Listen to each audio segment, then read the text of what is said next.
Alright, so I think the stream thinking about things ready to go though. So hello everybody, Making ZardX here, back at it again to give y'all another very exciting episode of my ZardCast podcast. Alright, I'm just gonna have to go ahead and address the elephant in the room. There's a lot of stuff to talk about, and I guess my voice was just not putting up with me today. I mean, literally, I was watching a football game literally yesterday.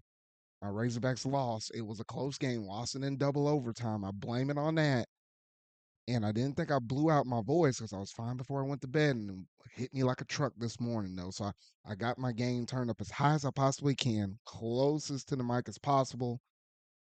And you know what the old saying goes, Stephen, the show must go on. So I apologize if my voice sounds kind of whack, but in the next episode it should be fine. But Stephen, how's your week been?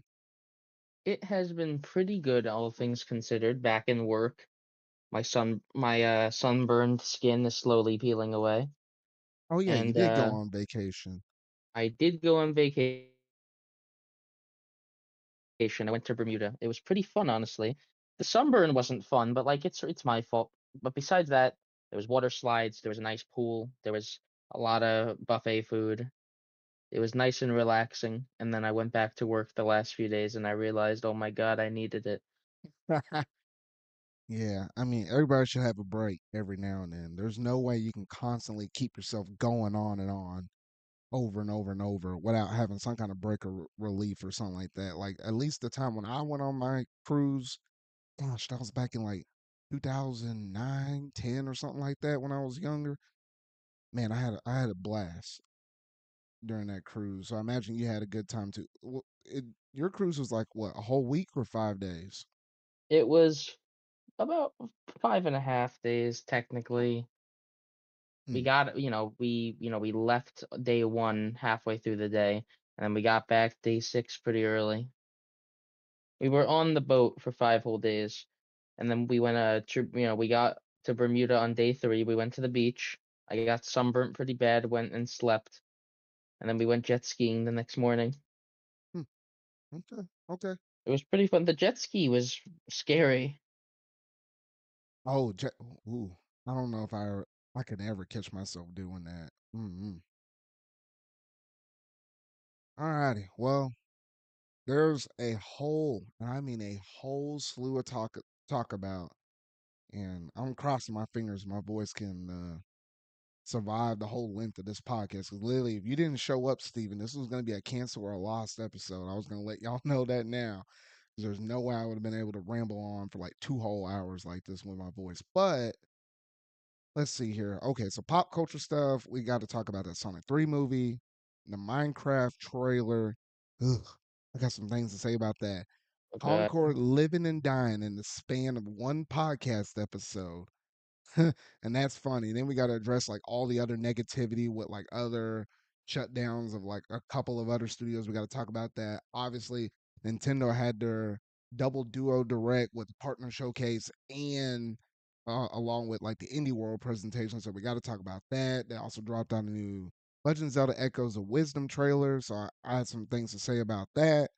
And shoot, I'm still trying to go through this whole entire list and make sure I'm not forgetting anything else though. But those are probably some of the major highlights. And we got some stuff in between, along with like a whole slew. Like there's 4 different games that launched within the past couple of weeks.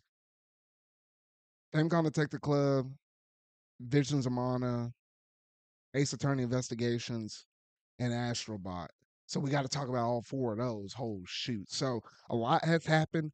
This is like the kickstart to like a whole bunch of episodes where we're gonna be talking about some new game every single time we come back with another episode though. So Stephen, we might as well go ahead and jump up in it though. So without any further ado, let's go ahead and jump straight up into this pop culture segment.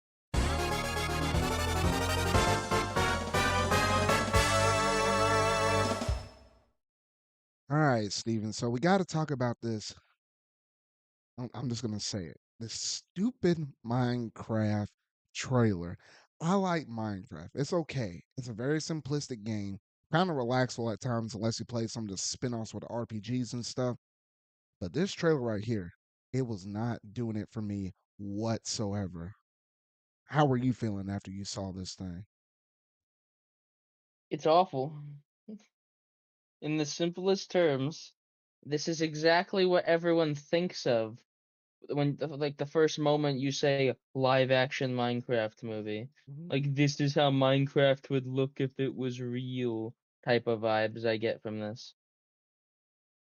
I don't Dude, know. like if the creeper was like real and he had RTX fur, that's what he would look like, type of deal. Some people were actually genuinely looking forward to this movie.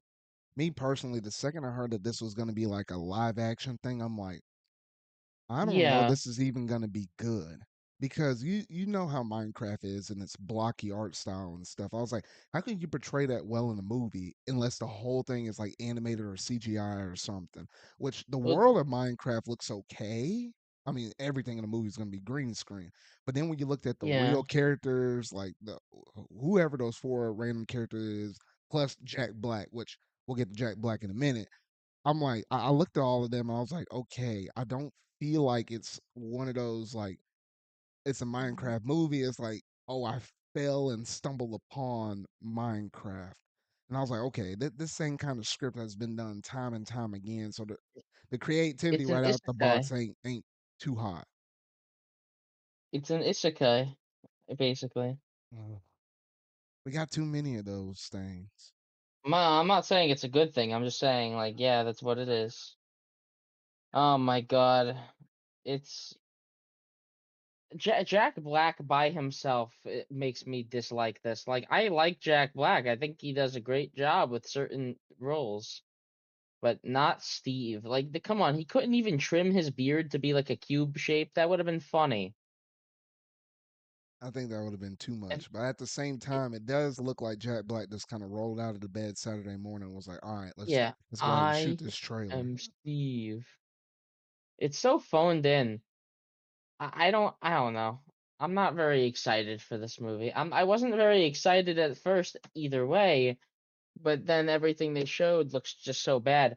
Like Jason Momoa is in this movie and he's got like this pink sweater on and like he looks stupid. Have you seen his character? He's like one of the guys that gets transported into Minecraft world.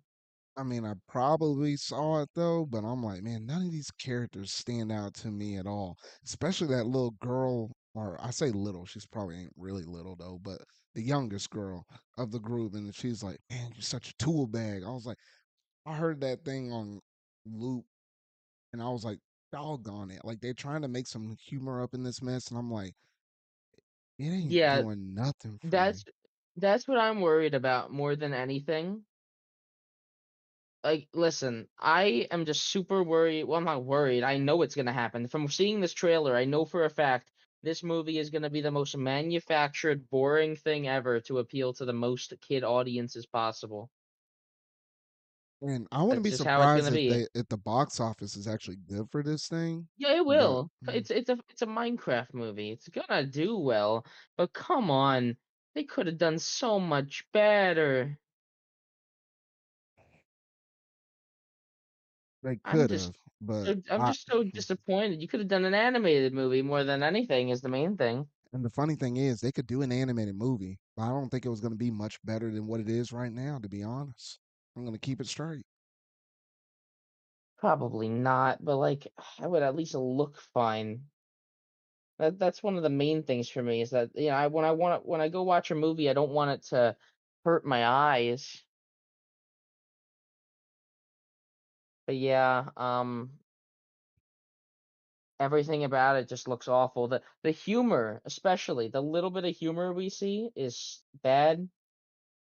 Um, there's a lot of stupid moments in the trailer as well, like when he like hits a crafting table with a bunch of random shit on it Hmm. and makes an item not even in Minecraft.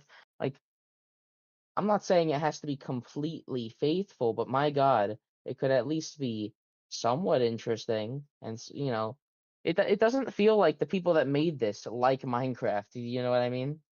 Yeah, this looks like, hey, we're gonna cash in on this money. Yeah, This it get feels Jack like, Black. oh He got that brand appeal and stuff. Like people know the character. Like he literally just came right off the heels of the Mario movie. Gonna do the second one too. So it's like, yeah, hey, and he's also in that Jumanji. But man, I feel like Jack Black's been in a lot of video game movies now that I think about, or gaming yeah. related movies. Dang. He was Borderlands as Claptrap. That too. Yeah. I don't I'm know. so disappointed. Yeah, I'm The disappointed. the Oh, and we didn't even mention how bad some of the mobs look. The enemies, the sheeps. Oh, Oh, the sheep looks disgusting. I don't know about you, but that pink sheet looked like the most Minecraft thing up in this whole entire trailer. It Listen, it's pretty accurate to the original sprite or like original model, but like, come on, giving it the blocky look and then these realistic human teeth and a tongue. Oh my god. Well, It mm, just it's like it's the worst kind of uncanny is my issue. yeah. Honestly, the best part of the trailer is the stuff that's fully animated, like those pig enemies on these like flying ships, Mm. and you see a little bit of the Nether, You which know I what don't that? know if you know. I don't know how much you know about Minecraft, but you know what the Nether is, right? Lava place, Yeah, no, I know about the Nether. I did fire my everywhere. time in Minecraft. That might be the coolest aspect they could probably throw Okay, up in yeah, this yeah, movie. yeah, and we've seen it like the piglins. They are. We've seen like a couple shots of the piglins, and they look pretty good because they're supposed to be monsters. So having these like grotesque teeth and shit fits. Yeah. Well, I don't know about you, Steven. We could go on and bashing this thing though, but we gotta we I'm gotta not. Yeah, we got a packed schedule, I'm. so we're going to keep this No, train here's rolling. the thing. I'm out of energy already. I just think that everything they showed feels like a joke. Feels like the parody of what a Minecraft movie would be. And of course, fucking Warner Brothers is behind this. Dang. Yeah. Alrighty. Well, we're going to ahead and keep this show on moving. So we go from one video game trailer to the next. And yes, we're talking about the Sonic 3 movie trailer. Now we go from one end of the spectrum to the other. I'm just gonna go ahead and dub this episode as the good, the bad, and ugly. Not necessarily with my voice, even though that's like one bad part of the thing, though. But we're gonna have some highs, we're gonna have some lows, and we're gonna swing all over the place in this show because going from Minecraft to this, chef's kiss, 10 out of 10. Man, oh man, I knew they were going to do good with this one trailer. It took them an eternity on this mess. We talked about in the last episode how there should have been a trailer by the time we came to our next episode. That happened to be the case, so we called it here. And I think it lived up to the hope and the hype. And my goodness, the remix of the SA2 menu select theme in the trailer. Oh man, Live and I learn. yeah, I was man, I was ecstatic once I heard that. Yeah, the Live and Learn remix is very good. But what were you thinking when you saw this trailer? I think Shadow looks and is animated amazingly. I think everything involving because he's gonna be the main event. This movie, I don't think this movie is gonna have any other stupid ass Sonic characters that flood the runtime up and make it Whoa, bloated. whoa, I whoa! think it's gonna be No, no, no. That no, Amy, my girl, might show up as a cameo in the after credit scenes, man. maybe, but like I think it would be so much more fitting for it to just only focus on Shadow because Shadow is a very interesting character who Until kind of they mirrors. introduce Rouge the Bat in the middle of the movie, and I hope they ooh, don't. But ooh, yeah, ooh. Shadow's a very interesting character that mirrors Sonic in a lot of ways, as the trailer even points out.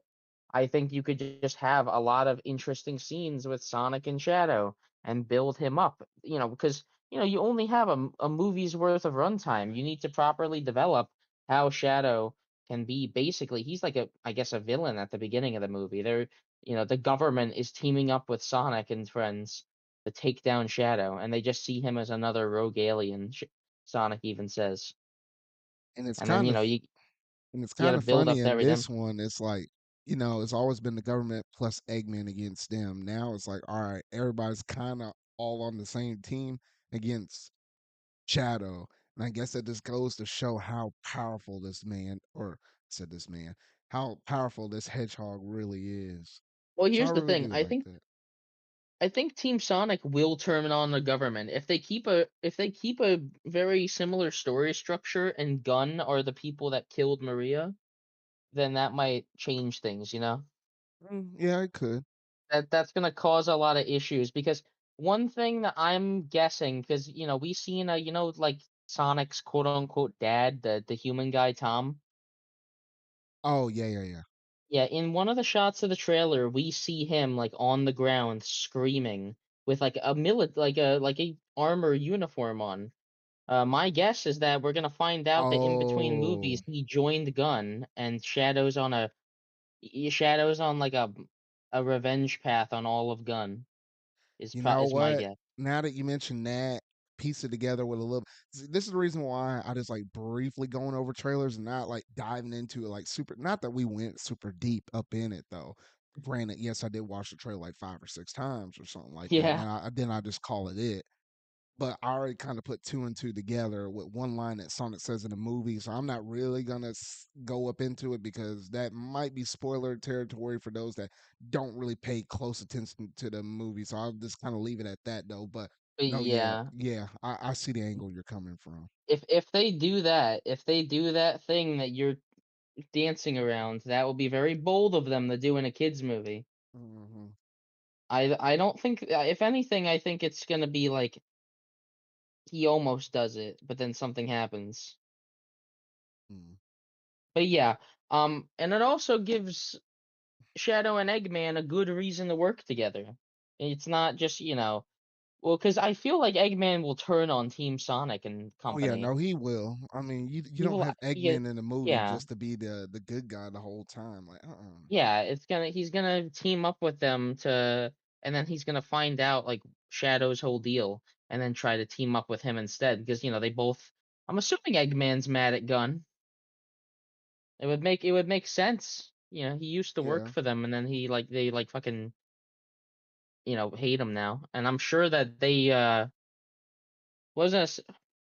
Oh, I'm trying to think, but yeah, I could see how they could work together. Just like Knuckles and him working together in the second movie was really actually done well. I think just this movie has the potential to just actually be like the best of the trilogy, talking about it from a movie point of view and not like game references. yeah, even though that second movie, I still say that thing was like phenomenal. Like first was just your Yeah. basic old stuff, just kind of break the water, break the ice.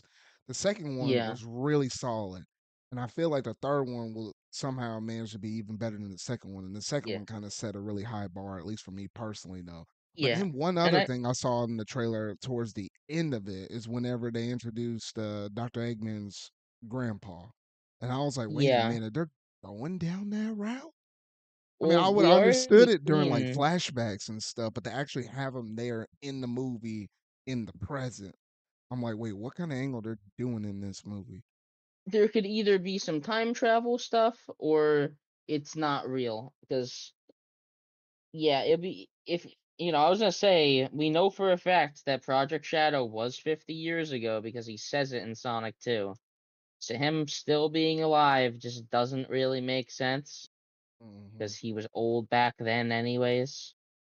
I think it just makes a lot more sense that this is some time travel or it's I seen someone say that it could be Eggman from the future I mean, because he's also played by Jim Carrey, but like that could just be them doing it because why not? I Who mean, knows? Jim Whatever, Carrey you know, could what be that one person that could rock two different characters in the same movie. Like oh yeah, he could do it. he's capable. He's gonna be great as Eggman once again. Even in this trailer, he was great.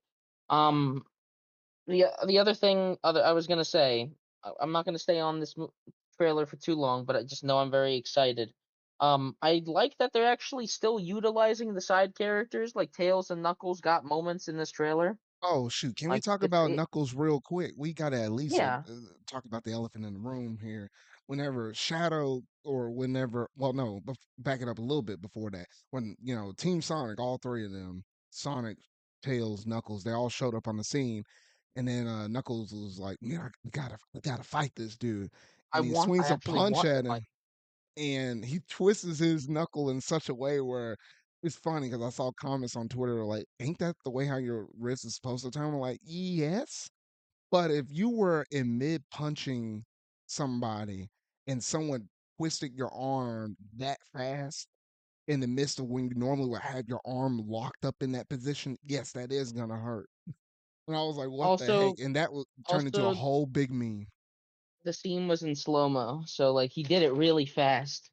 Yeah. I was like, "What the heck?"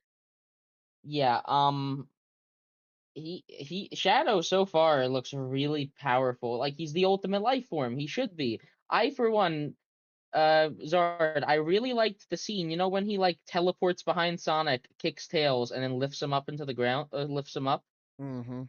lifts up Sonic. I love that scene because you could actually see, you could see Shadow's like jet boots activate.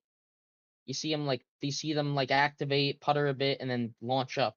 Yeah. Which that kind of attention to detail on the animation you'd like never actually see in a Sonic game. He hardly ever actually uses the jet shoes. He uses them in that one cutscene at the beginning of Adventure 2, and that's about it.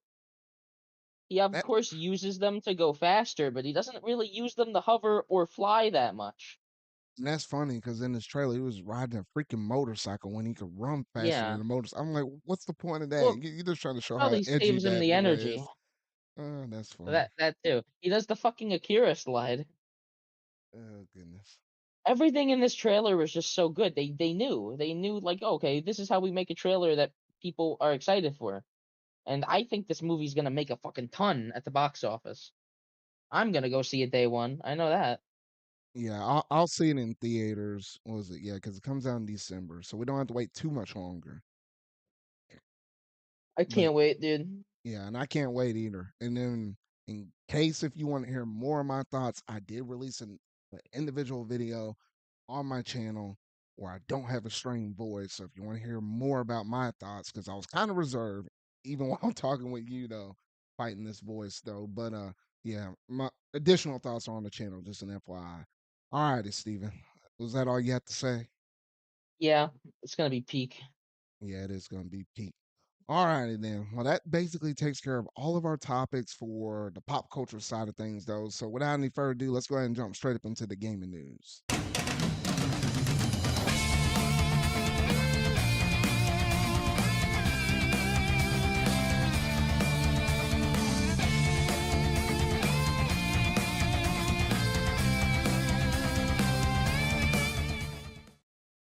All right, Steven. So ain't no shock or no surprise. I hate this company. But the fact I gotta talk about them on this show means a lot. And I'm talking about stupid old GameStop, all right? Because apparently I saw some weird tweets from them saying like, "Oh, everybody's gonna remember those midnight releases and stuff, but you ain't gonna really remember picking up your games digitally or something like that." And then they said some other weird stuff though, and they said, "Hey, retros is back." So in their stores, or at least in a handful of them, depending on where you're at, they're starting to sell old retro games again. So everything from like Wii, Xbox 360, the Super Nintendo, and stuff, PS2, and the list kind of goes on and on and on. They're like, "Hey, we're running back these classics and stuff," and I'm like, looking over here, like, I'm like, "Y'all punks should have been doing this from the very get go. This is the reason why nobody likes you." And I heard from some people that actually went to some of these stores, they were like, the selections of what they have is okay. In some places I heard they actually have reproduction cartridges, I guess they bought from people. And I'm like, oh, come on. If y'all gonna accept these things, I'm like, are y'all really trying to go all out with this? I'm like, I don't know. This feels like a really Yeah. mixed bag of sorts. No, listen, this is a mixed bag, and I am still skeptical. But I'll admit, I walked into my GameStop like 2 days ago, and they actually had a bunch of retro games on display, Zard. My location says Like, it's one of the retro ones too. And I was like, I just got to get the energy just to go no, over there. And I was like, it, no, it I takes a know, whole bunch but just to like, walk into their doors. I Ugh. no, trust me. Like before this, they only had like DS and 3DS games in a small box. Now they actually have a whole little corner of the store dedicated to the retro stuff, which Only a I corner. Yes, Hmm. I didn't take a picture or anything, but Zard, they actually Shoot, you had should have. NES games. They had some NES N64 games in cases. They didn't really have that many popular ones, but they still had them. It Hmm. just feels nice walking into a GameStop and seeing some old games. I could just buy them if I wanted to. I'm not Wait, so saying I did would. they have anything in the GameCube section? They did have some GameCube games. Anything Some of them notable? are in those shitty GameStop pre-owned cases, Ooh. but some of them did have the original case. Resident Evil 4 was one of them. I've seen Resident Evil 4 for GameCube. If you know that game was originally exclusive to GameCube That thing's before moving to dirt everything else. cheap because it's on everything now, but okay. Yeah, but still, like no, I didn't catch every single one, but just trust me when I say like they actually had a decent amount of consoles. They had a bunch of Xbox 360 and PS3, but I guess Mm. they've just had that for a while now. Some Wii, some Wii U. They had Mario Maker 1 for $6, which sucks because the game is basically dead now. Oh wait, I might just check it out just for Wii U games because there's like a couple or a few I probably could cop if I see the right ones. Yeah. So I don't know. For I me though, oh sorry, what oh were you no, gonna go say? ahead. Go ahead. I was just gonna say for me, the thing I was actually interested in was handheld stuff. Specifically Game Boy and Game Boy Advance, which they had a couple that I cared about. They had all of the Mario Advance games. They had a Pokemon game or two.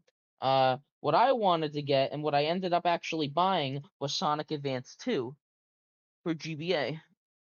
Oh wait, how much did you pay for that? I got it for $30, which thirty isn't that dollars. bad. Yes, I looked it up on eBay too. It's around that same price, Zard. Gosh dang it. No, because I have Sonic Advance 3 and I love the heck out of that. So I need to get around to getting like the first and second game in that series. So man, It's no, 30 it's not. bucks. No, it was decent price honestly. Hmm. It was better than what I expected. All right. But yeah, and it's a legit copy. One thing, by the way, I'm not saying that my copy is, but I know for a fact if you see a GameStop with a Pokemon like cartridge, run. It's probably fake. No, Because it's have I ever told you the story about me buying Pokemon Platinum at a fucking GameStop and it was fake? oh yeah, no, I heard that story from you. And no, I doubt they probably will let you like look at the thing where it's like you can unscrew the back and see the inside of it. I mean, there's a few different ways you can kind of tell the difference with GBA games. Like one simple thing is you can look at the imprints of like where the number should be imprinted onto the box art itself. Obviously, you got to know what the real box art looks like, and on top of that, there's like imprints of numbers and stuff. And if you know exactly where they're supposed to be at, and you see it, that's like one of your checks you can possibly do to the whatever that word is to make sure you know that it's real. So I can do like a Yeah, I quick just check on that. yeah, I just turned on Sonic Advance 2 and it works. It's the game. It's a good condition cartridge too. So honestly, what I'm just excited to do, I just think it's gonna be fun because my job is right across the street from GameStop. I'm just gonna occasionally walk in there and see if anyone traded in like a valuable game. Keep an eye on the GameCube games, Steven. If you see something rare, just Well, take a picture uh, of it. well, If you, no, it's really only the Game Boy Advance and Game Boy stuff I care about because those came in no, no, no. I'm saying card. doing it for me, not for Yeah, you. yeah, I'll take a picture to show you, but yeah, at least the ones I'm gonna buy, it's gonna be mostly Game Boy Advance because those came in cardboard boxes anyway. So it's Yeah. not like the boxes are even that crazy to have. For anything above though, GameCube, no, I buy that stuff complete in box online. I always do. Oh, yeah. Because I actually need to see the conditions of it though. But I'm just curious to see Yeah, what they have for GameCube, Wii U, and maybe GBA and DS. Everything else, I'll I'm take a kind of picture. okay. I'm kind of Yeah, okay about. yeah, they had all the Mario Advance games, which yeah, they're pretty common, but they're still pretty good pickups. Hmm. Okay. They're all they're all pretty good versions of those Mario games. Especially the version of Yoshi's Island is probably one of the best versions of that game. Hmm. All right, so it seems like you got some homework to do, and me to see if I get the courage and the guts and the wherewithal to even make the attempt to walk in through their front doors You'll just to be check it out. fine. I don't know, man. Sometimes those dudes look over me at some kind of way. They might be smelling and stuff. I'm like, man, I just want to get in here and get out. I That's don't fair, know. but at least they're somewhat preserving physical media. It's better than them not having it at all. And it's better I'd rather go in there and see retro games, even if they're overpriced, than see Funko Pops. Well, yeah, that's true. I don't know. There's so many Funko Pops every time I walk in there.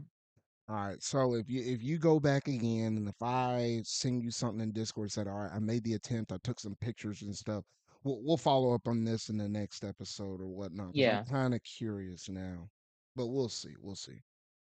All right, so that about does it in terms of that little bit of quick news. And now we got to jump over to some major hot stuff, hot stuff, spicy because man oh man, Sony was pimp slapped in the face on this one by like almost everybody out there in the world. Because we talked about in the last episode that the sales for this game were not that high. We knew based upon Steam numbers, because we can't easily see the PlayStation side, but the Steam at least, concurrent players was never managed to crack above 700 roughly. So we all knew that this game was in trouble. And lo and behold, not even like a week later from when we reported on it, they shut down that stinking game. And I was like, oh my goodness. Yeah, they took the game offline. They came out with a big statement saying, hey, this game didn't hit with our players the way how we intended it to. So unfortunately, we made the tough decision to pull it down. You can't buy the game no more. At this point, they already went ahead and refunded it. Like literally on Friday, they refunded, all the copies for this game. So if you buy it on PlayStation or like on Steam or Epic Games Store, they just send out automatic refunds.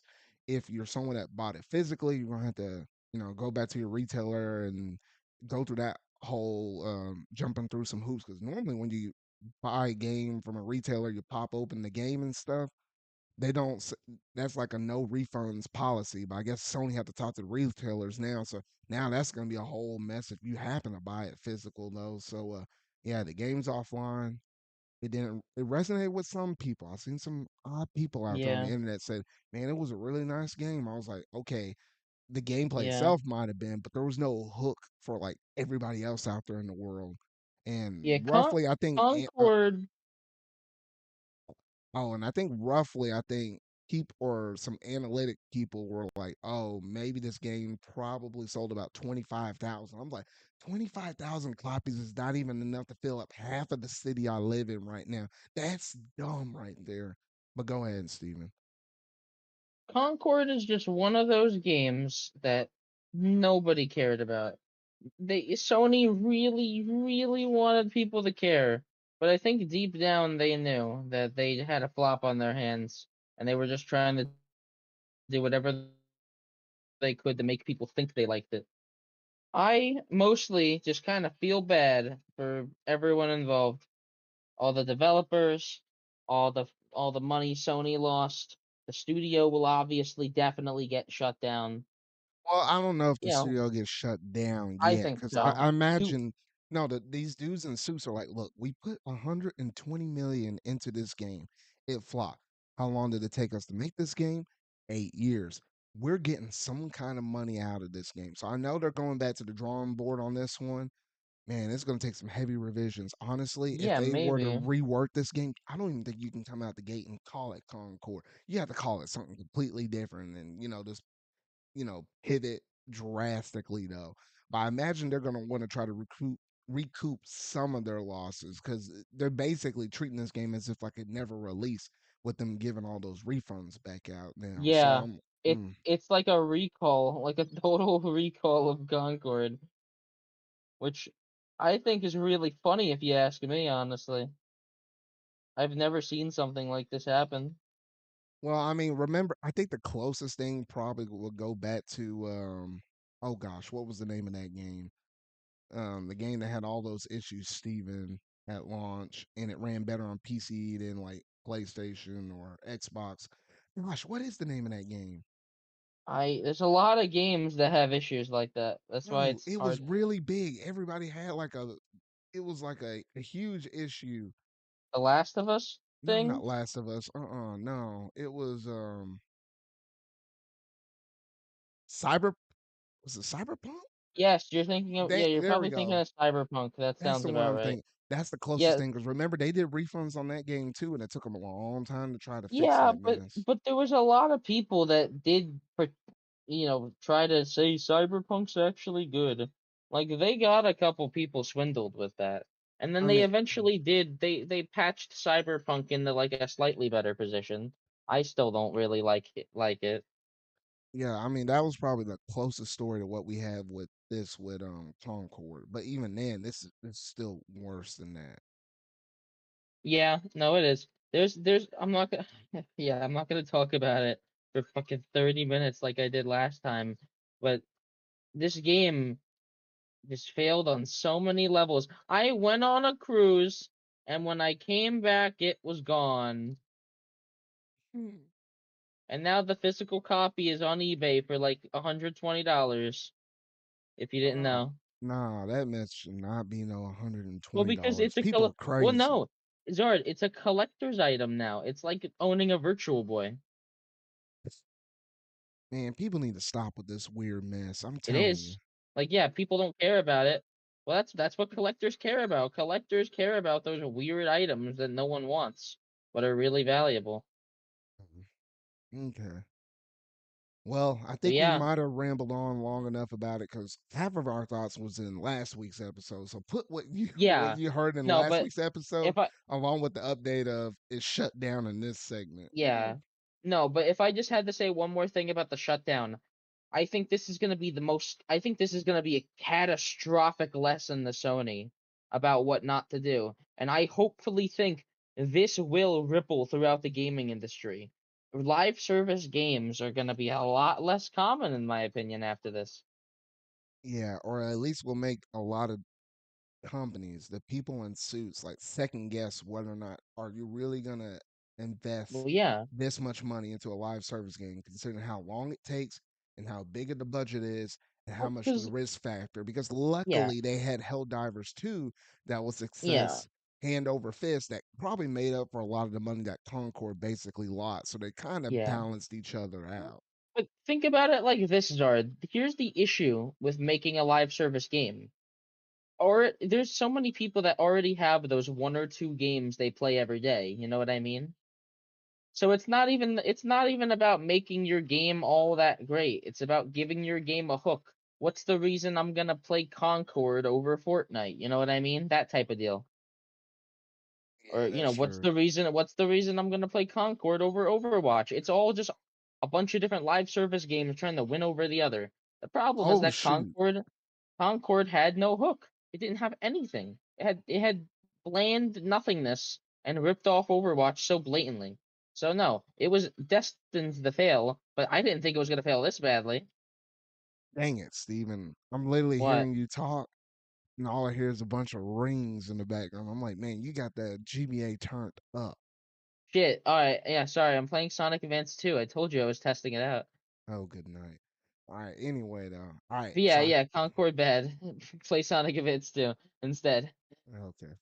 All right. So that basically does it in terms of that. However, this topic, along with the next two, they all kind of tie together in like a grand central thing or idea of like what could possibly be like a mini gaming crash is what I'm going to dub it. Because you went out of the frying pan and into the skillet because another PlayStation game, Until Dawn, that game is supposed to be coming out. Oh gosh, I think like literally next month around like the Halloweenish time or whatever though. Um, there's been some reports going around that a lot of the people that have been working on this game in the studio are getting laid off before the game can even come out.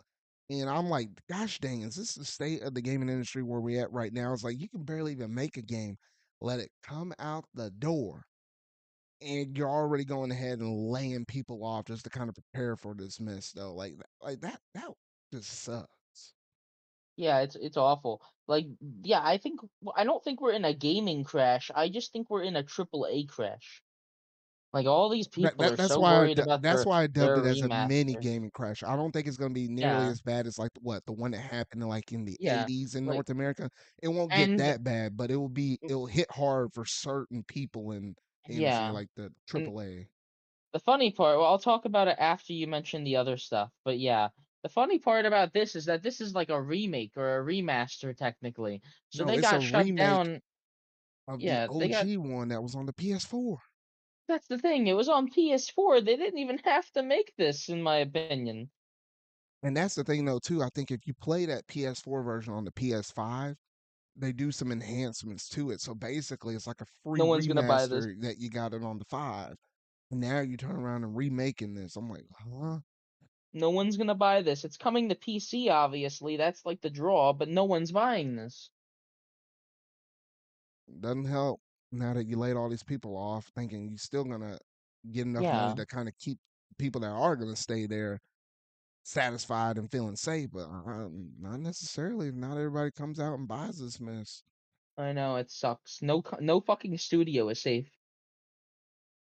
No one. All right. So not too deep up on it though, but we're gonna roll it into the next topic because all of these things kind of tie all together. Because this one hurt me the most, Steven. It hurt me pretty hard because Visions of Mana, which I'll talk more about how much I like about the game when we get to the like what we've been playing segment. But the studio that's behind this game that has helped create it, and it's a gosh dang darn tootin' good game. Oka Studios has been unfortunately literally been shut down on the day that this game came out. Late was it the last week of August? And I'm like, how on earth do you shut down a game studio on the day that it actually launches? Like, you couldn't That even tell how many game. Which I wasn't expecting this game to sell like gangbusters. Like none of the Mana games. Well, you had to go almost all the way back to the original Secret of Mana or something like that. They don't sell like incredibly well. But who's to say that it probably couldn't have? You didn't even allow the game to test the waters. You were kicking people out the door as soon as you were kicking the game out the door. They only had like a handful of people overseeing the launch of it. And I'm like, what the freak? But now go ahead and say your piece, Steven. this is tragic. Everything involving this situation sucks. Because the game could have been a billion sales, and the studio was already shut down. You know what? And that's the thing that hurt because I was looking at this game. I was like, please. When I heard this news, I was like, please let there not be major graphical weird hiccups, hitches, and stuff. Because outside of what was planned on the day one launch, I wasn't expecting this game to get any patches or something like that after I heard they let go like a lot of different people. It'd be like literally saying, all right, you made this like beautiful wedding cake and stuff. And it's probably like the best cake that you ever tasted in this whole world. But it's like, all right, we laid off everybody in the kitchen except for like the people that are like the cash register people. The They're not the janitors. yeah like all right, yeah, let's roll with that. The janitors and stuff because somebody has to make sure to lock up.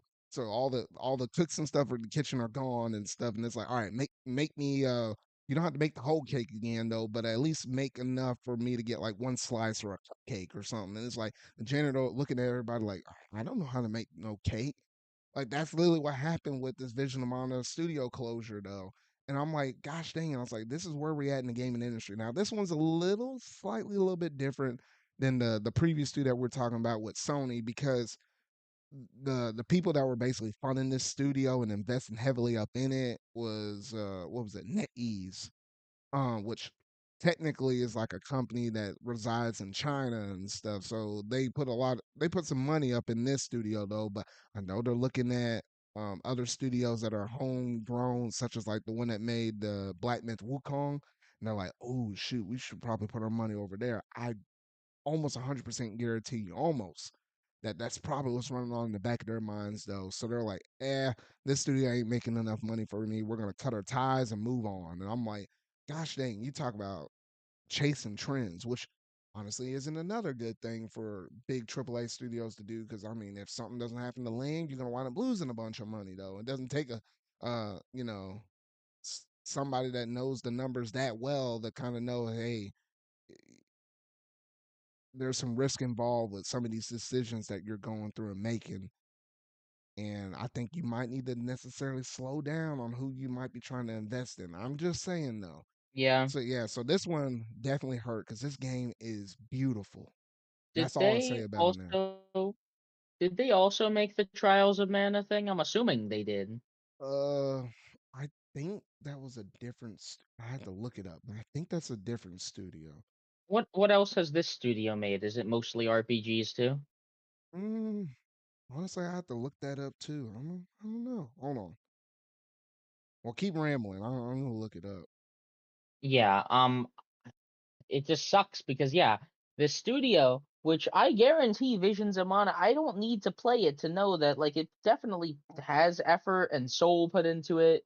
Like it's RPGs nowadays have mostly been pretty good. Most of the ones that I've seen coming out. And the trailer I did see about this game when it was originally revealed, it looked fun. It looked unique. And there's definitely an audience for the mana games. I know that for a fact because of the amount of people. I'm pretty sure Trials of Mana did pretty well. And it got like a Switch port and everything. They put in the work to make sure that game was played by a lot of people. And I think it worked. The Secret of Mana is obviously a classic for most people. I never played it, but I hear so many people talk about it. So I don't know. I really don't know what their issue is. Like, just okay, game studio, game does well, fire them. Game does well, and you're planning a sequel, with Hi-Fi Rush, still fire them. Game does badly, fire them. Like what is the end goal as a studio? I guess like with a studio, being like under Sony's wing or Square Enix's wing, you literally need to be making like their top games in order to not get shut down. If you're making some second party or not second party, if you're making some like double A game, your chances of being shut down are extremely high. It Yeah. sucks. But Okay. even something like something else I seen which isn't on your list of topics, but I'm gonna mention it anyway because it's another thing that I'm mad about with the gaming industry. The concept for Crash 5 was canceled by fucking Activision, or Micro, like all of them. They Was that canceled the after or concept. before the acquisition? I'm pretty sure it was before like the concept was after the acquisition, but then they went and made Crash Team Rumble instead, and then they went independent. So that's never happening. It was canceled behind the scenes. But Crash 5 was going to be a proper crossover with Spyro, which I Okay. would So have loved. all right. So I managed to find the answer to it, and unless I'm missing something, Oka Studios only made one game, and Huh. it was Visions of Mana. That was it. That was the Huh. one game. Unless They got I'm they missing got one something, chance, huh? they had one chance, but they couldn't even, if that is right, and I'm not messing up on anything, because I mean, I'm just looking this up on Google, and that's just what I'm seeing. Like, it's just that or slash the digital deluxe upgrade thing. If that is true, and if they only made one game, how on earth are you going to shut down a studio that has not made any game before this and saying that's not making enough money? That just does not add up. It's awful.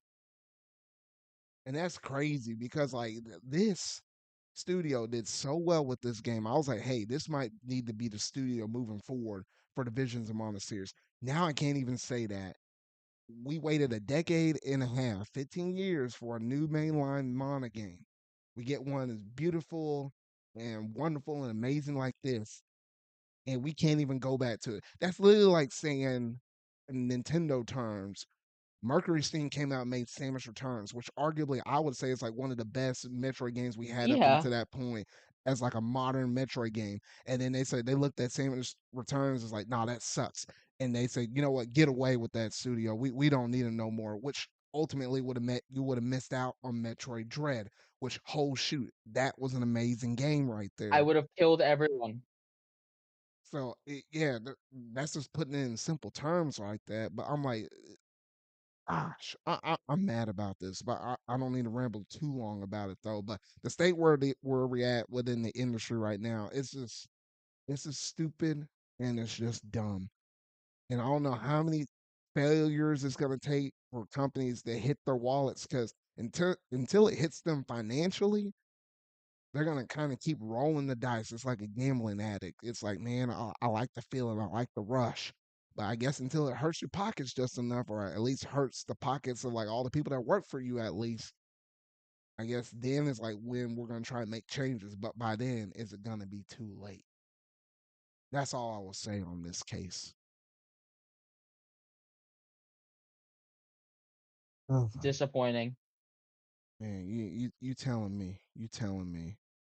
But I think in terms of like the gaming industry mini crash thing, unfortunate news.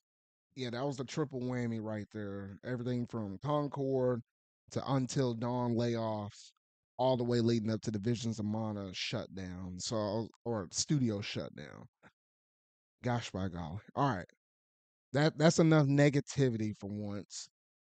We're talking about the good, bad, and the ugly. We're going to flip it on over though because we got to talk about some positive stuff now, which leads into some speculation as well because PlayStation is having their 30th anniversary. In which case I was like, dang, I guess, PlayStation, the studio company, all of that, 30 years old, huh? Well, time flies by. Now, the crazy thing is they have like a lot of different promotional stuff that they're gonna kind of do for this like anniversary and such. And I'm trying to pull up the little list right here. Because like one of the things they're gonna do is like they're gonna have like a My First GT, like a free trial version to attract like diverse players of all skill levels to Gran Turismo 7. So that's coming to PS4, PS5 this holiday. They have like digital game soundtracks for certain games like God of War and such. um, there's gonna be like a PlayStation 30th anniversary thing that's gonna be on Spotify. So I guess it's different music from different first party games from PlayStation. And then also they're gonna have like free online weekend and tournaments and stuff like September 21st and 22nd. And they have some more announcements and they'll announce those as time goes on. However, even though you have all that kind of good positivity and stuff up on it, though, the major thing that I think people came out of this thing is in the promotional key art for the 30th anniversary stuff. They had like all of these different consoles and stuff, everything for the PSP, the Vita, the PS3, the original PS1, the 5 and stuff. All of these different things, even like some of the obscure stuff that's kind of around in that thing. However, somebody pointed out one of the PS5s, there was the standard PS5 up on there, but there was another PS5 thing with like three or four slashes running through like the middle of the thing. There's like, is that technically the design for the PS5 Pro? Did Sony themselves actually leak this sucker? And that's been the Probably. talk of the town. And I was like, I gosh dang. it, they they definitely did. Come on, like they made this image. This image isn't only supposed to be for right now. This image is supposed to be for like the next year. So it would only make sense that this image is gonna include whatever the newest thing they're gonna announce is. I guess they just thought, oh, let's hide it slightly behind the PlayStation logo. Not Didn't work that well. Yeah, and I mean that would have been a pain, like what you said. You're gonna run this thing for about almost a whole year or something. And it's like if you were a designer making all these like small versions of consoles and stuff and spacing them out equally where it's like the circle, triangle, square, and cross. I hate how they call it cross. It's literally the X button. Little things and have it all in that format. And you had to hide the console just for before it was actually technically announced, and then they have to incorporate it back up in there later. Like, I imagine that was a pain. They're like, ow, we don't really care at this point. Let's just go ahead and put it up in there and hope nobody, cross our fingers and hope nobody notices it. Even though we might announce this thing within the next 2 or 3 weeks or something like that. Yeah, I I think it's gonna be announced soon. I'm scared. I'm really scared, Zard, because the rumors are saying that this thing's gonna be $700 for the disc version. Wait, hold up here.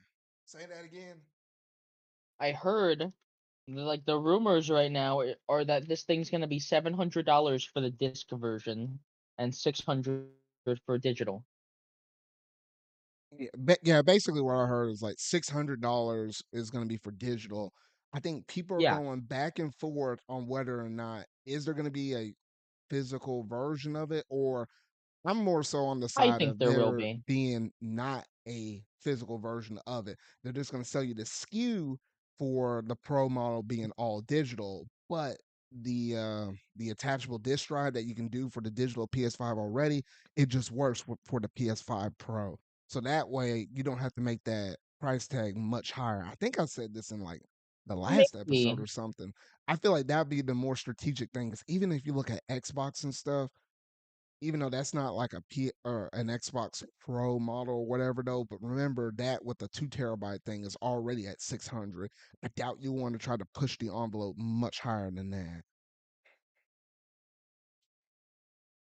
Yeah, probably. I, for one, just whatever it is, I hope it's actually worth the upgrade.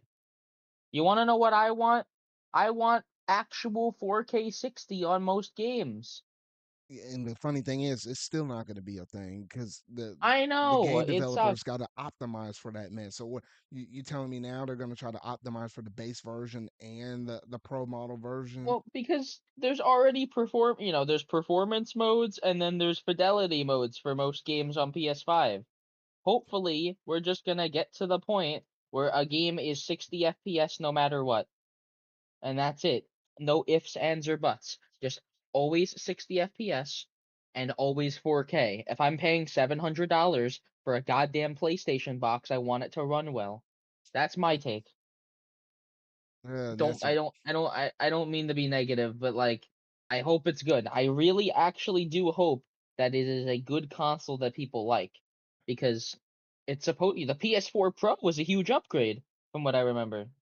But that was the main reason why that was called into attention was because we were in that transitional period of going from basic TVs to 4K TVs. So it kind of warranted Sony to do something like that to even match up with their TVs that they're also selling because that was that yeah, that jump from 1080p to basically 4K as like a new good standard. It made sense for them to have a pro model and then also with their media and stuff like that. It made sense. But right now, we ain't making the jump from 4K to 8K. That's stupidly expensive. Technically, the PS5 can already run stuff at 8K, even though it's technically only media and it's not necessarily games or whatever, though, yada, yada, yada. But all things considered, I just feel like they're not really tapping into the power of the baseline PS5 to even warrant to really have a PS5 Pro. Yes, I know games are struggling and stuff like that, but I think it just comes down to the optimization of like the game developers or them having enough time because this is a little bit of a spoiler for what we'll talk about with Astro Bot. That is technically the first PS5 game from a first party studio, PlayStation themselves, that runs at 4K 60, and that's on the baseline PS5. Yes, I know the art style is a little bit more simplistic, but that's the first game 4K Nah, 60 that we that have game seen. that game is beautiful. It's just an optimization thing at that point. Yeah, so I'm like, if you look at a game like that, it is possible.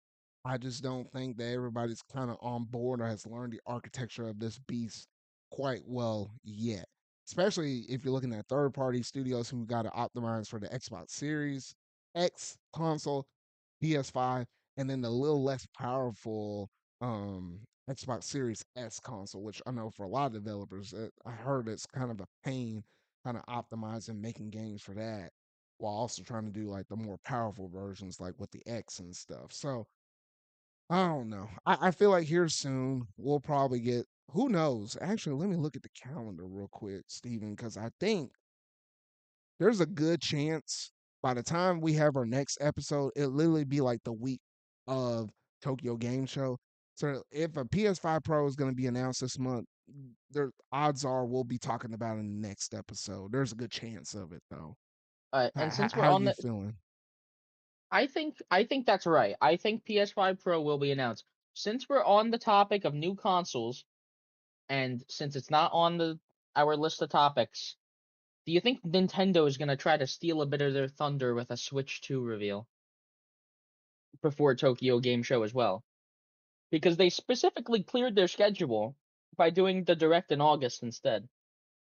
I'm so torn about this thing because it makes sense for Nintendo to get ahead of the schedule to go ahead and But talk like, about it. So that way, people can go ahead and openly talk about their games, whether they're going to come to like the Switch or the Switch 2 or whatever they happen to call that console at that point.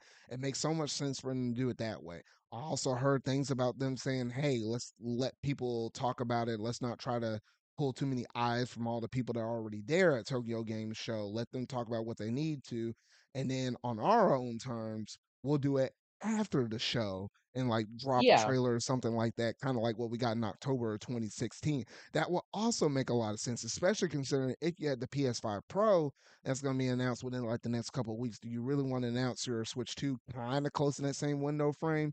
I mean, yes, yeah, you probably will still overpower that PS5 Pro. It ain't nothing like extremely brand new, but why do that versus having your own entire dedicated slot where all eyes is going to be on you and there will be literally zero to no distractions whatsoever. So yeah. And I'm juggling those two different things. I don't know which way Nintendo wants to fall. I I think it might be early October because I don't think Nintendo wants to overshadow Zelda Echoes of Wisdom, especially because that's a game that they're trying to sell Switch Lights with that special edition. Hmm. So like, let people buy their damn Switch Lights and then reveal the next thing later. And people, I don't know if they're gonna have a holiday bundle. They haven't said yet, but like they definitely Oh, you will. you know they're gonna do that. They're gonna bring out that old Mario Kart 8 Deluxe bundle for like the what is it? This is gonna Apparently, be like year number 5 or something. the rumors are saying it's gonna be a Switch OLED bundle with Wonder. I did hear about that too, which kind of would make sense. Uh, Hmm? yeah. It'd be a Back on shakeup. topic. Yeah, back on topic though. I'm sorry. No, Um, you're good. about like next, consoles. Yeah, I think PS5 Pro absolutely is being revealed within the next week. I think by the next podcast we will have a PS5 Pro video out. But the fact of the matter is, the Switch 2, from what I've heard, has entered mass production. I don't know how true that is, or like it's entering mass production. Which, if this thing's being manufactured already, it's only a matter of time before someone leaks it, and I don't think Nintendo wants that. And that's the other reason that would have me saying, "Hey, get ahead of Tokyo Game Show. Go ahead and talk about it now." Because let's say if the console is going to come out in March, yes, you're going to need at least 5 months of runtime to make enough consoles for you to keep out in your key regions like Oh Japan, yeah, North America, Europe. You're going to need that lead up time to at least make enough consoles so that way when pre-orders go up, they just don't sell out in the blink of an eye, and then you're running into shortage issues. We all saw and witness how that mess went for both Xbox and PlayStation during like well yeah. 2020 Didn't peak COVID and stuff. didn't Nintendo, because Nintendo has not said a lot about this console. Didn't Nintendo specifically say that they were gonna combat like scalping and like inventory? They specifically said this. Oh yeah, no, they said, hey, whenever I thought I remember them saying something on the lines of like, when we do have our next console available, yada yada, we'll make sure to have plenty of stock. Something on the lines of that, because I know they looked at their competition. It's like, okay, we definitely don't want to be like this. But Yeah, yeah, yeah. So I wasn't expecting to be kind of too far off from that though. But yeah, so I guess we're kind of right before the calm of the storm because who who's to say how crazy I guess our next episode will be if the PS5 Pro happens to be a thing and the Switch 2 because oh my goodness, if that happens to be the thing then oh gosh, well honestly and not we even might to talk. mention the amount of games coming out by then. That is true. And even if the Switch 2 were like somehow get like a reveal trailer or something, I'll probably make its own dedicated video to that before we even get to a podcast episode. That would be like an emergency video. I'll bring you on board and we probably will talk all this mess stuff and hash out all of our thoughts then though. So I don't know. Keep an eye on these next 2 weeks because it might get really interesting here along with all these gaming releases and stuff like wild times Yeah. right here. Wow. All right, so I think that about does in terms of the PlayStation stuff. So now we're gonna go ahead and talk about one of the presentations that should be coming up here in just a little bit, though.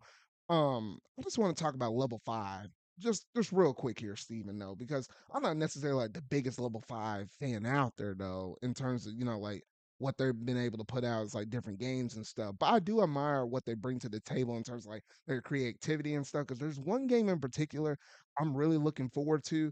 And I know there was one game you are also looking really forward to. So I was like, I might as well go ahead and talk about it though. But Level 5 did announce that they're going to be doing a presentation later on this month. And they got like some feature titles that they wanted to go through and talk about in the show.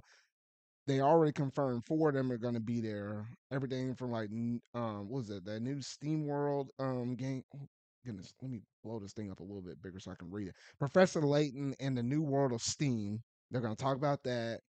They're going to talk about oh gosh, what's the name of this one? Luma 11. Wow, that's a name. Victory Road. Yeah, I've And heard of that. then the two that I think both of us are heavily interested in, I'm looking forward to Deca Police. I had my eyes on that ever since that's been announced, and they've been delaying that game for quite some time. And then Fantasy Life I, The Girl Who Steals Time, which is a game you're looking forward to, and they also delayed that game. So both the games we are looking forward to from Level 5, and they've been delayed for quite some time. Yeah, So hopefully but they'll give us some solid release dates for those two. at the same time, maybe it was a good idea for Fantasy Life to get delayed. There's so much stuff coming out. Oh There's yeah, because that so game much was supposed stuff to come coming out. out. What was it, in October October 5th. originally? Ooh, ooh, that would have been bad slot, Yeah, bad it would have slot. been. Professor Layton, a lot of people are also waiting for it too. That game was announced a while ago. I think was that I'm in a not. direct from last year or something? I feel like.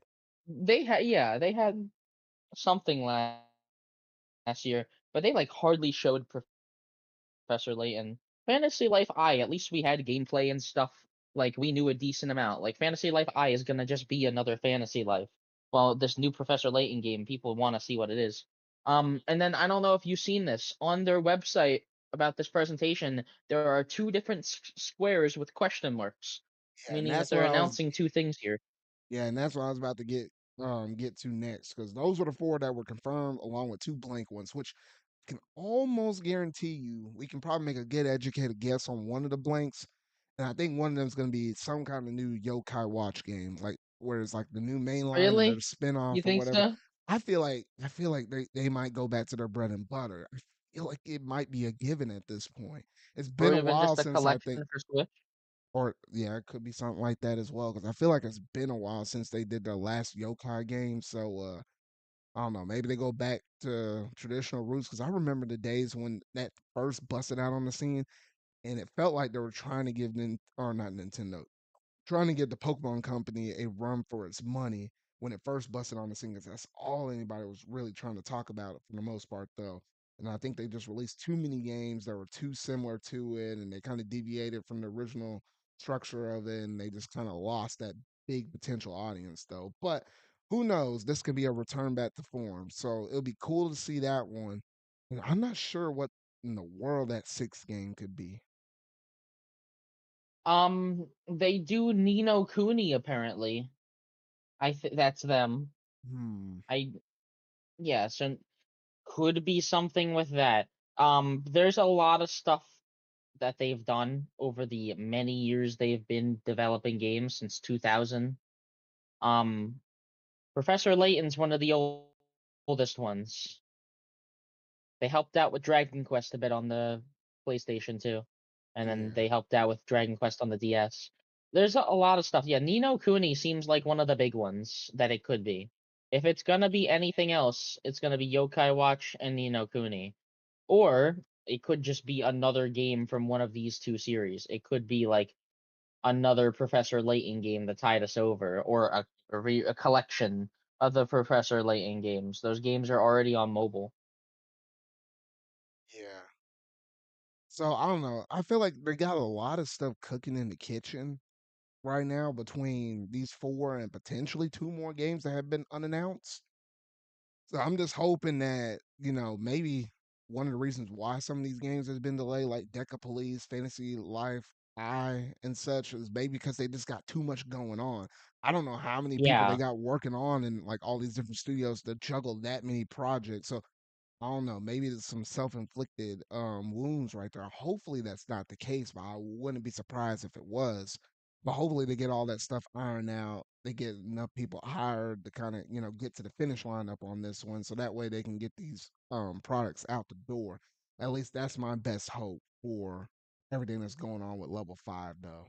I'm still trying to figure out when the heck. I know it's late September, close around Tokyo Game Show. I'm trying to figure out this actual release date.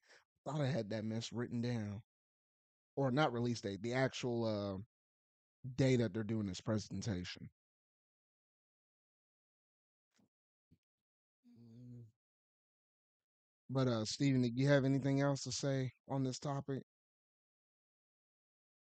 Not really. Hmm. Alrighty then. Alrighty. So dang, really hold on here. I'm still trying to look this mess up because I wanted to at least say when this level 5 presentation date is. Wait, what the freak? Okay, I don't know why. The first thing I looked up and I saw how it was like delayed out of summer. I'm like, yeah, yeah, yeah. I know it's delayed out of summer. Oh, okay, September 24th. That's when it is. Okay, September 24th, which if I'm looking at my calendar right now, okay, yeah. Wouldn't be in next week's podcast or not next week's, the next podcast episode. It'll be 2 episodes from now when we might talk about if and if they announce anything cool and if they manage to give us release dates for those couple of games that me and you are looking forward to. So yeah, I think that basically does it for that though. So now we'll get over here into the juicy Nintendo bits of information because they managed to give us a new trailer for Echoes of Wisdom, Steven. And I was looking at this sucker and I was like, hey, it's about gosh dang time. They freaking brought me back my distortion world from Pokemon Platinum. I've been missing the heck out of that mess. And then they incorporated that mess up into a Legend of Zelda game. I was like, you know what? Chef's kiss right there, Numa. Chef's kiss. Yeah, the more they show about Echoes of Wisdom, the more interesting it looks. I think at first, just the idea of it being a Breath of the Wild Zelda game kind of turned me off just a little bit, but now they're putting more wacky stuff into it. Yeah, Like because this is going to be like the Dark World equivalent, I guess. I definitely see the DNA that Breath of the Wild and Tears of the Kingdom has, and just putting that mess into a 2D Zelda. Like even from some of the like the advertisements and stuff that we've been getting thus far, like if you've seen some of those TV ads and stuff, it's like Zelda, or basically something with a tagline that's like "Save Hyrule my way" or whatever, though. And I know they're kind of tapping into that energy that Breath of the Wild and Tears of the Kingdom kind of put out because mind you, remember those games sold 30 plus million and 20 plus million a pop each. A lot of people were probably brought into the Legend of Zelda franchise via those games. And now you're trying to keep that same audience interested within a 2D game, which isn't necessarily going to sell as much in terms of gangbusters as like a big 3D Zelda game, though. But you're trying to, you know, capture some of that audience that you had caught with Breath of the Wild and Tears of the Kingdom, though. So, in order to kind of keep their interest peaked in a 2D Zelda, it makes sense to have a lot of this DNA in terms of like, oh, okay, you're Yeah. able to summon these different creatures that you managed to beat and stuff like that. Lay down a whole bunch of different echoes and stuff across like the whole entire map, and like what was it? It's gonna be hard for me to remember the names of some of these different abilities, but the thing that basically like magnetizes the thing like from Breath of the Wild or whatever, where Magnesis. yeah, magnesis is like basically you moving some other object or they're able to move you because you're linked to it. I just think the potential for this game is so high, especially traversing the still world, which that was like one of the brand new things we got revealed within this one trailer. And I was like, I'm all here for this game. If people are sleeping on this game, y'all need to wake the heck up. I'm just telling y'all right now, this game is going to be good. and y'all been waiting so Yeah. long to have Zelda as a playable character. I'm like, what more do y'all need right now? Yeah, there's a lot of stuff I'm interested in, especially the sword fighter form they revealed, where like for a short time you could like use Link's moveset. You gotta And I collect energy to fill it though. Yeah, and I think that's a pretty good way of them being able to balance that out because you don't want it necessarily feeling like a standard Zelda game, like playing as Link or Yeah. whatever. So I think that's a good way to kind of manage to balance all that out is by having that little bit of a limitation there. I'm very interested. There's a lot about this game that could work. And just it being, just think about it, we have a new mainline Zelda game upon us. I think that's just a quite interesting thing. This game looks like it has a lot of love put into it. I kind of wish it wasn't in the Link's Awakening style again, but there's not a problem with that. It just feels a little repetitive. It kind of does, but if it means that it didn't take as long for them to make this game from like Yeah. what I guess what was it? When did Link's Awakening came out in 2019? Yes. You know what? 20 Never mind. Yeah, It that's like a never five mind. that was a 5-year 20, turnaround. oh my God, Zard, I'm fucking old. 2019 was 5 years ago. Yeah, Oh my so God. Yeah, so I mean, imagine this game probably would have took a little bit longer had it not been for the fact that they used kind of the same art style and some Yeah. aspects, probably the same engine and stuff that was used for Link's Awakening as like a base for this game. So, hey, whatever you got to do to get Yeah. games out a little bit faster. And the most interesting thing to me is that we're gonna have real dungeons back. Maybe they're only gonna be in the still world, but like we've seen footage of actual dungeons and bosses and original stuff. We've seen the one boss from Ocarina of Time, the Fire Dragon. We see him in 2D, like a bunch of stuff. I guess what I'm trying to say is that this feels like classic Zelda more than Breath of the Wild and Tears of the Kingdom do. Like it feels like they're taking the Breath of the Wild format but putting it onto classic Zelda environments and enemies and all that. Yeah. Especially with like Pig Ganon being the antagonist, it seems. And like Link also probably gonna be in it is gonna be an antagonist from the end of that trailer. Yeah, and it's kind of interesting because I've seen some previews and stuff because like what this was one of the few games that was available at PAX West, so there was like a couple of little demo spots from the game. One was like very early on, whenever you, and they didn't show too much story related stuff, but put two and two together between the trailers and from the footage that you see at PAX West, and you can kind of paint the whole entire picture though. But from some of the footage and stuff I've seen from PAX West, I was like, yeah, they're going places within this game. They're going places in terms of like the way how some of these dungeons and stuff are structured in the Steel world, and like the possibilities that you're able to do in this game. Because like I think like when you're literally trying to start up the game, it's like your capture like what was it? It kind of gave me like vibes like Link to the Past when you first start up that game or whatever though. But you're literally trying to do like almost like an escape sequence, similar kind of thing. So it's like Yeah, okay, don't get we caught. seen that. Yeah, we Yeah, seen so it's that in the trailer.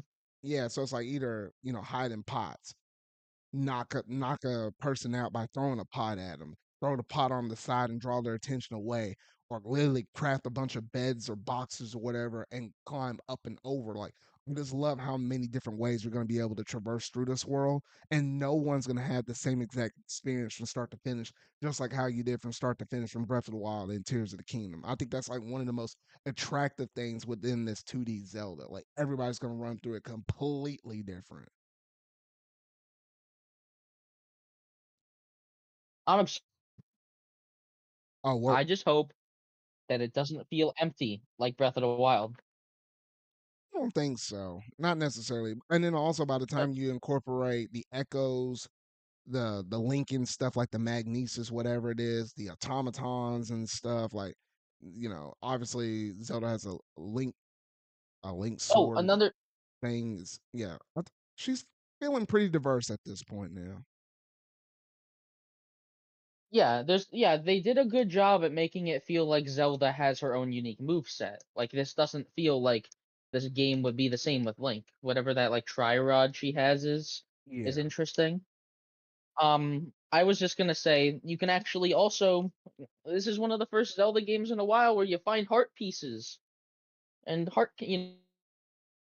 you find 4 heart pieces, you get a heart container, and I like that because it gives you more things to put around the map, and they're actually useful. Oh yeah, because I actually, don't know. yeah. Oh shoot, we It's the hadn't had small that. things that count. Yeah, we hadn't had that mess since like, oh gosh, Skyward Sword was the last Link one, between worlds. or Link Between Worlds. Link between worlds. Probably. Okay. I don't know. I'm not keeping track necessarily, but still, the fact of the matter is that like this game feels like a return to form for Zelda, which it's funny saying that. I didn't think I'd ever say that, but Breath of the Wild and Tears of the Kingdom went in entirely new directions that I think they're gonna stick with. Like, you know what I mean? The next big Zelda game will probably be another open world one, so I'm fine with Echoes of Wisdom harkening back to the roots. Yeah, so here's hoping because I know I got other friends out there, such as Alexis and stuff. And for some people, they're still either skeptical or they're not seeing enough up in it to where it's like, hey, this doesn't feel like classic Zelda in terms of the sense of going through exploring certain dungeons or having that traversal in the sense that you're feeling accomplishment from getting one item and that opens up a whole nother realm of areas and stuff like that. Trying to make sure this doesn't necessarily feel like a Minecraft game where you can just kind of bust through it any kind of way and just go from point A to Z without much strategy or much thinking Yeah. with puzzle involvement and stuff, which we still have to be the judge of that. We'll just have to wait until the game comes out, though. But from everything I've been seeing, it seems very promising. Very promising.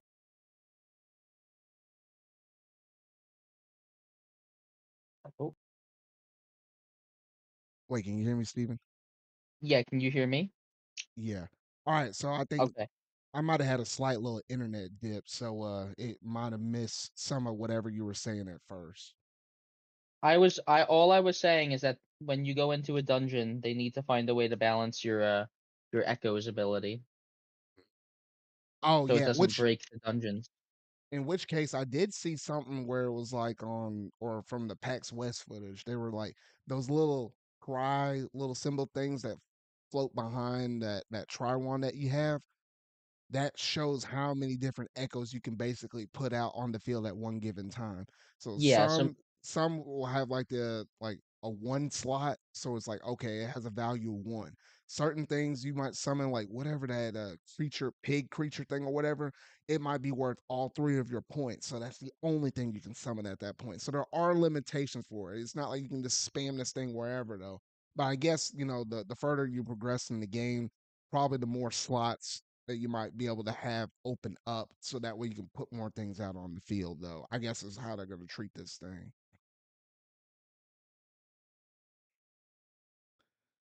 But yeah, I think outside of that, Steven, anything else you want to say on Echoes of Wisdom? I feel like we talked quite a bit about this yeah, game. we're pretty close to this game's release. I still think it's amazing how Nintendo just revealed it and is releasing it within the span of 3 months. They've been doing that a lot. Yeah. And I'm excited. I've wanted a new 2D Zelda for a fucking while. I didn't expect it to be this, but I'm not complaining. So fine. What I was expecting was a Link to the Past remake, which honestly I'm glad we got this instead, because Link to the Past That would being have been a Link to the Past remake number 3. if they do a Link to the Past remake, I want it to be in a different art style. Mm. Simple Y- as that. I don't think the toy aesthetic would be good for that game. Yeah, I got you right there. All right, so yeah, it's coming out right around the corner. It literally comes out in about a little more than 2 weeks from now, so it's probably going to take about a couple of episodes from this episode where we'll get our hands on it and we'll actually be able to go through and talk about it though. So at least for now, nice good look up on it though, and I ain't looking at any extra footage from this point forward until the game releases and I got it in my own hands because I don't want to see too much more. I feel like I know exactly what I'm getting up into. All right, Steven, and that leads us to our very last major bit of news, the Nintendo Direct partner showcase with the Indie World segment combined up in there. I'm gonna keep it real. This wasn't like one of the hottest or one of the greatest Nintendo Directs we had in recent memory, especially coming off of the last one we had.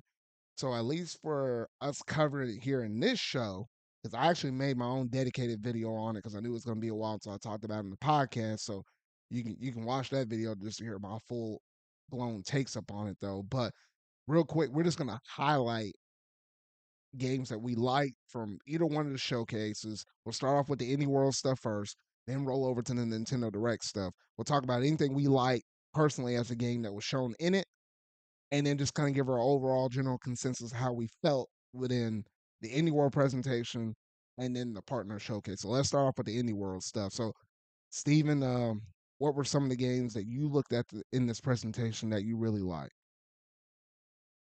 Can you hear me? I thought I lost you for a Oh, second. yeah, yeah, Hello? I might have lost you for a bit. I was just basically saying, what was like one of the things that you really Okay. liked from the Indie World presentation? We'll start off with that. All right. You can hear me now, right? Yeah, Yeah. This thing was boring as hell for me, but Pizza Tower ending it was perfect. And I it, bought it immediately. mm, Wait, yeah. did you hear me? No, yeah, I heard you. I didn't know you were gonna Okay. say more than that. No, yeah, because Well, you said one game. The only other thing oh that appealed to me was Shovel Knight, Shovel of Hope DX. Seeing a bit more of that, yeah, that's true. and like I bet some of these games are good and all. Metal Slug Tactics I've heard is gonna be good, but like oh my god, there were so many games that they spent too much time on that I don't care about. Like the dating sim where you can date everything. It looked Oh, awful. that one looked weird. Oh my god, I can't mess around with that mess. No, that's just a weird concept for me to fathom.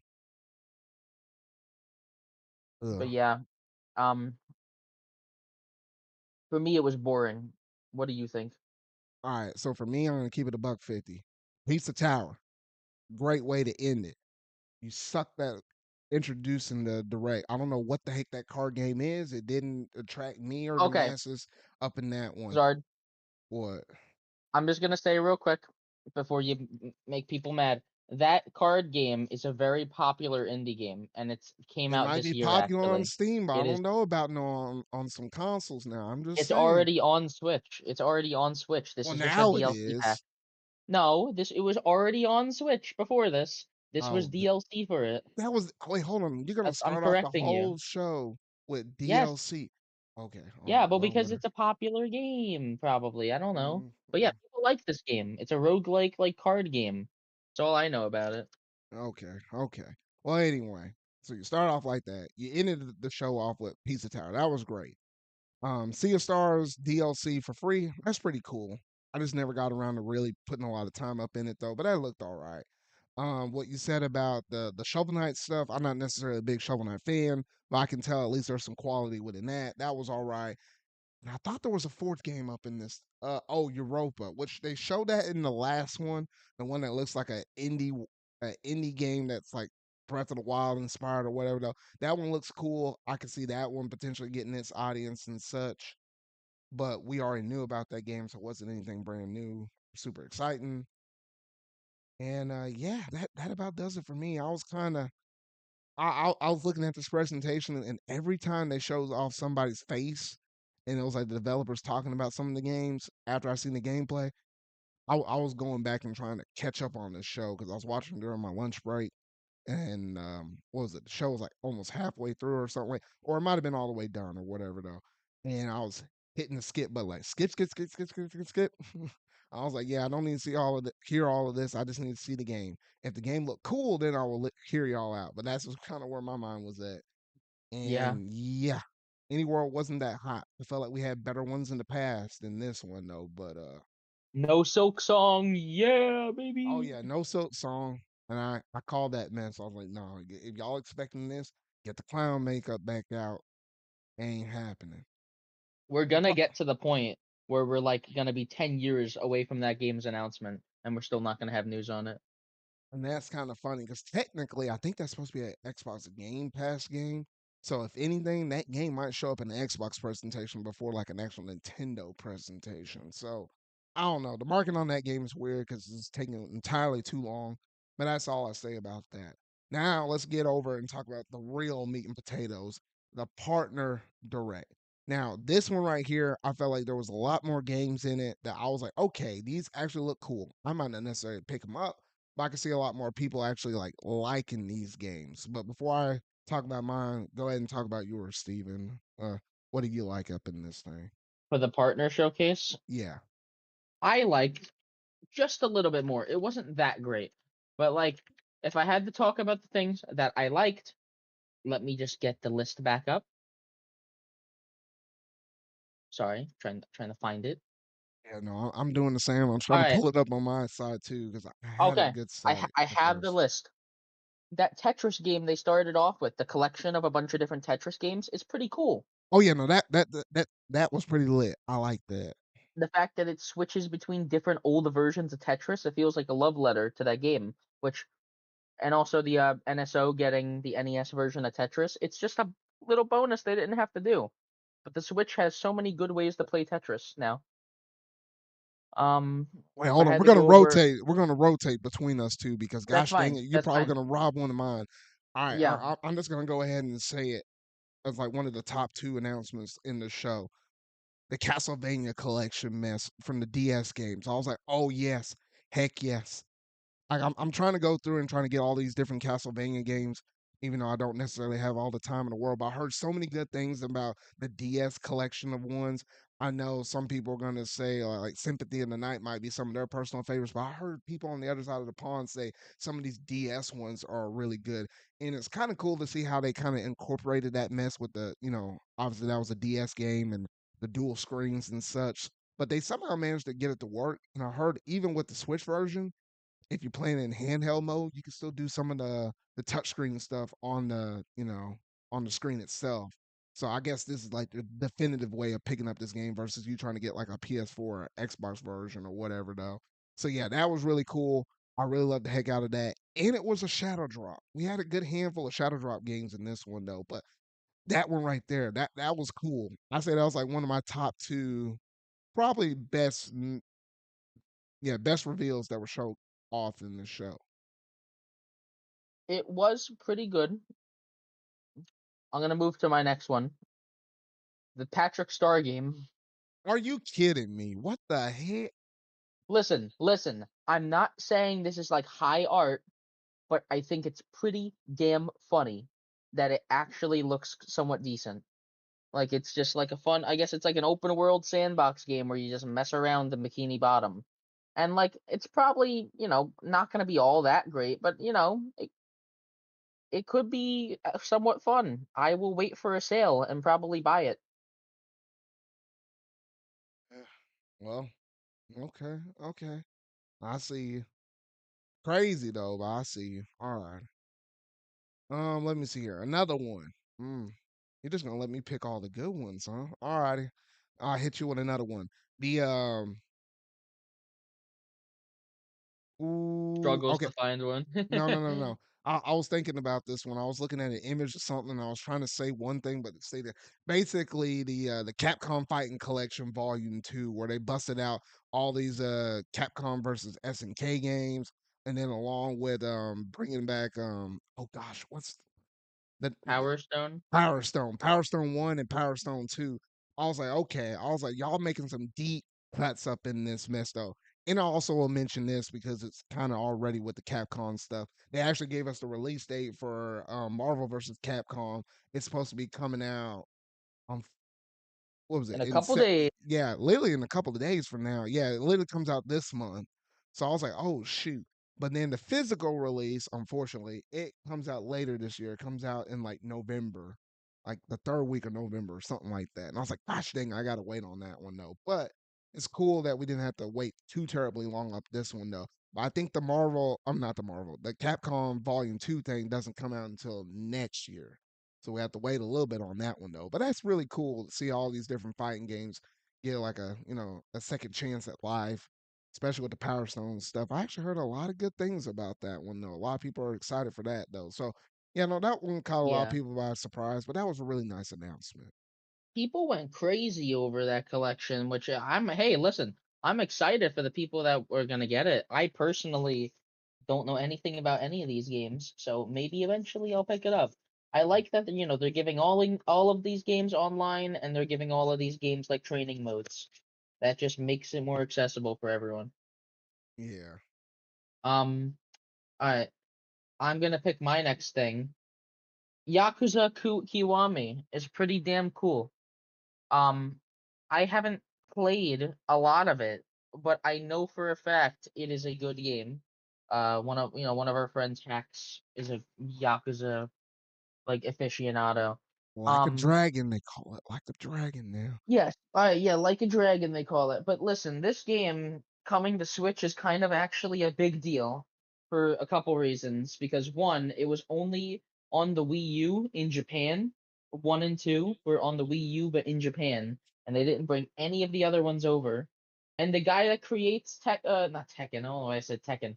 The guy that creates Yakuza specifically said they weren't bringing the games to Nintendo anytime soon. So something must have changed for these games to start coming to Switch. No, And like, I'll tell you what changed, Steven. The fact that the Switch is the dominant console over there in Japan, and they know they yeah, gotta at least sell the obviously. game at least to their home audience. I think that's probably the major reason why they finally got that good kick in the butt. Because I mean, they Good. really needed Yeah. that. And honestly, it looks pretty good for a Switch port. Like visually, they did a pretty good job. I don't know if you've looked over the trailer at all, but it genuinely looks pretty good for a Switch port of like I It's think an like an older early game. PS4 game. Yeah. Yeah, I'm probably gonna pick it up honestly. Yeah, that was a pretty good one because that was the announcement that kind of closed off the presentation, which we're used to these things closing off with a big first party game. So I was kind of curious with the way how the show was going. I was like, what kind of third party game they're gonna announce it with?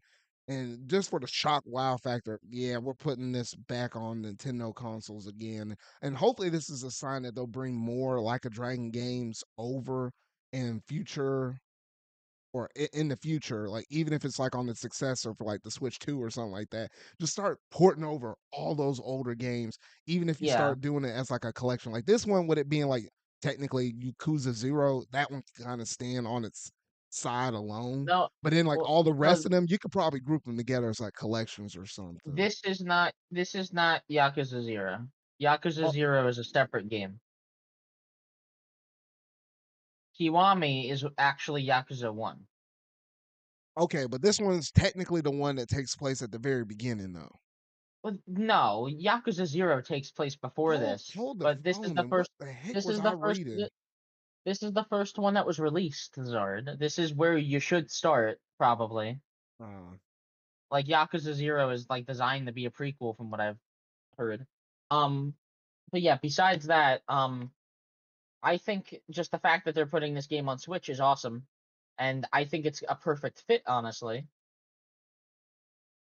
I don't know why it took them so long, but yeah, they should when Switch 2 comes along and has more power, I'd love to see them bring over 7, which is the one you played. which I still need to get around to finishing it. Like I started and got like a good chunk of the way through via like Game Pass on like my ROG Ally, and I got stumped on one boss, and then obviously my subscription expired, and I was like, shoot. I was like, I really wanted to finish it, but I was like, dang it, I could not get up and over that hurdle on that boss. I don't know what the heck happened. But then again, you know how Anything RPGs are. It's like if you try to jump back in the middle of the story and you're coming in with cold feet, yeah, it's gonna be hard to get back into the rhythm and flow of things. yeah, But what I did play, it anything was else? great. Anything Um, else you're interested in here?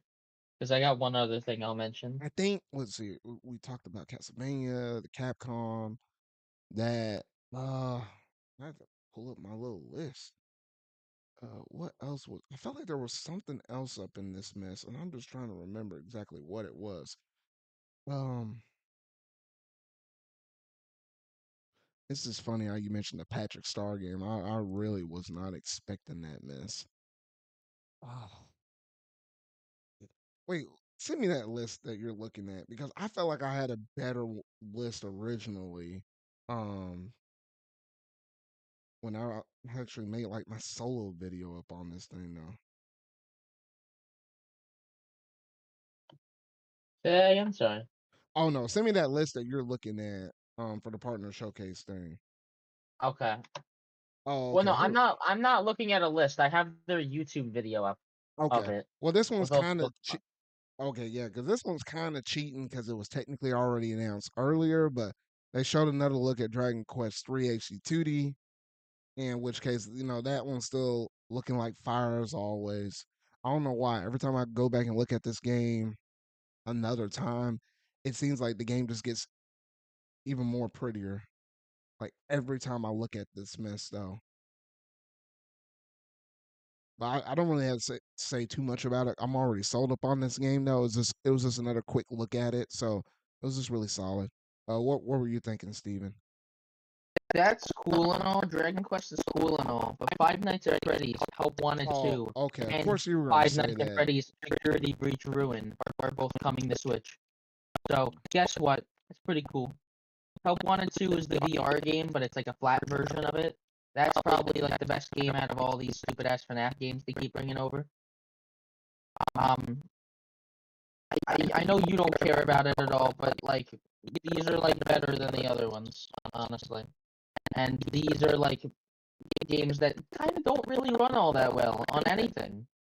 So I don't expect them to perform that well, but we'll see. Mm.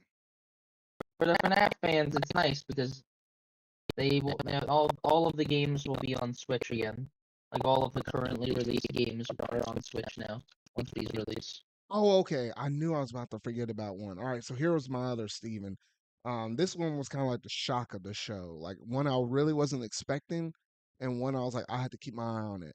Star Overdrive. It was that one that it was like one of the couple Oh, of games that yeah. actually kind of started it off after the Tetris thing, where it's like this dude that's going around on like a hoverboard, and it's like it kind of gives you like Tony Hawk vibes because I even remember playing that on the PS2 back in my old Boys and Girls Club and stuff. So I kind of like old school games like that. So I kind of have that kind of vibe and feel. But it was also like a RPG. It's like you had some fighting mechanics up in this game as well. And I don't know. I was looking at this game. It's technically going to be a console time exclusive for the Switch before it will probably go to other platforms and such. So I was like, I was like, I don't know how well this thing is going to run on the Switch, but if it runs at a solid frame rate and it doesn't have any hitches and stuff like that, I'll keep an eye on this one though, because I'm kind of curious about this one. And I think outside of that one, Steven, that's everything that caught my eye. I mean, obviously Yeah, you had some there wasn't RPGs and anything. stuff, another Altair I was about to say Altair Rise, Altair Yumia, which I guess Yeah, Mario might have been looking at that game like, oh shoot, that here come the game anime. is that game is Coomer bait. They've already released like multiple different artworks of like the main Hey, character in like a really small they bikini. know I what they're know, but doing. They know what they're yeah, doing off of but like Riser. the fact that they're doing it like maybe only like 2 weeks after the game's been revealed, it's just a little desperate. Ugh, goodness. But yeah, so overall, I would say at least with this direct, it's not necessarily the greatest in the world, but it wasn't like the worst ever. Like if you go back to the COVID days when we had the partner showcases when they first were revealed, yeah, some of those first shows were pretty bad until we got to like some of the later ones they started doing those. So this show in and of itself isn't necessarily terrible, but it was interesting how they combined the indie world and the partner showcase all together as one show, which we never really seen this done before. Usually the showcase off the indie world first, then hit us later with the Nintendo Direct stuff. So interesting take. So it kind of brings into question if they are going to do something in September, like a mini direct where they just focus on the first party games. Like you have Echoes of Wisdom coming up, you have Super Mario Party Jamboree, yeah, Mario and Luigi. I was about to say Partners in Time. Mario and Luigi, Brothership. Man, I really want to say Brotherhood. It should have been called that. And then also Mario or not Mario, Donkey Kong Country returns in January. So I'm like, okay. They could still have some kind of other smaller presentation that only focus on their first party stuff, or could they shove all that stuff out of the way, like what we were talking about earlier in the show about them having their reveal plans around possibly the Switch 2? Who's to say though? I feel like there's a reason why all this mess got jammed into one, and them pulling the first within like a 2-for-1 show like this to get it up to that general 40 minutes that we normally have in the general Nintendo Direct in the month of September though. So yeah, interesting things to kind of add all up though, but could it lead to something greater? Who's to say? Any Yeah, I other? honestly, I was just gonna say that like Nintendo's already got a stacked end of the year, so this only kind of made sense.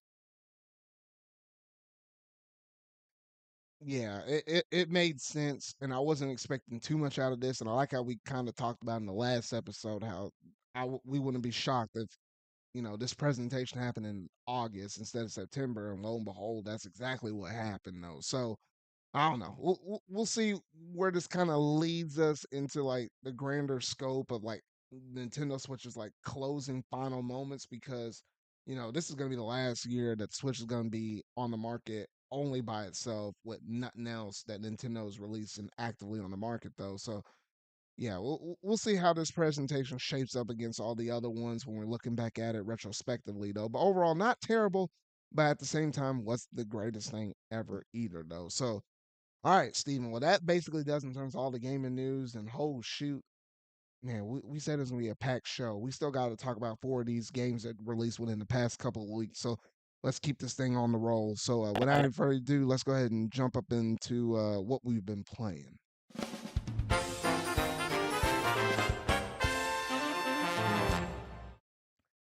All right, Steven. So shoot, we reached that point of the season where it's like we had like a kind of chill summer for the most part though, and now it's picking up rapid fire. I was looking at my calendar and I was like, dog, we're really gonna get into the thick of things though, because for the next, I think, 14 weeks, there's gonna be 11 games slash DLCs that I want to play that I'm planning on picking up, and I'm skipping a couple of them. So I was like, oh shoot. So this be prepared for like these next 5 to 6 episodes. We'll be talking about some kind of new upcoming release, well, not new upcoming. By the time we talk about it, it'll be out by that point though. So we got 4 games to talk about, at least in this show tonight. And the first one we're going to talk about, which we don't have to go super deep up on because we kind of gave our thoughts a little bit in the last episode. But first, we got to talk about Emio the Smiling Man, which since then, I think I was on chapter 2 or 3 from the demo, which I love how the demo allows you to carry some of that stuff over. But currently, right now, I'm on chapter 7. Now, Steven, what chapter are you in this game? I haven't played any more of it. Oh shoot, man. Okay, well, okay. I You thought were I you thought I were on told you this. no, no, no. You were on vacation, so you have a little bit of an excuse. Okay. Yeah, I haven't played, but like I said, I'll talk about the demo because it obviously does carry over. So I basically played like the first chapter and a half. I like the presentation so far. I like the hand drawn with like the slight movement. I think it's very interesting to look at, and I think they did a good job with it. I think it's more engaging than other visual novels. It doesn't feel like I'm just reading. There's stuff in the environment you gotta look at, and there's a bit of puzzle solving when it comes to the dialogue choices. Now, one thing I will say about this, since I put more time up in it, I figured out real quick. If you hit the R button, yeah, if you hit the R button while you're going through your menu chat logs, you know how sometimes you don't know what the dialogue you need to hit next in order to progress the story? Well, if you hit that and it has like that little fast forward feature thing next off to the right where the dialogue speech bubbles normally pop up, if you hit an Yeah, option that you already hit before and it won't do anything new, it instantly closes it out and brings you back up on the menu thing again. So you can make a mental note of, okay, I don't need to hit that menu option. That saved me so much time in this remake versus the other 2 past games that they made in like what 2021.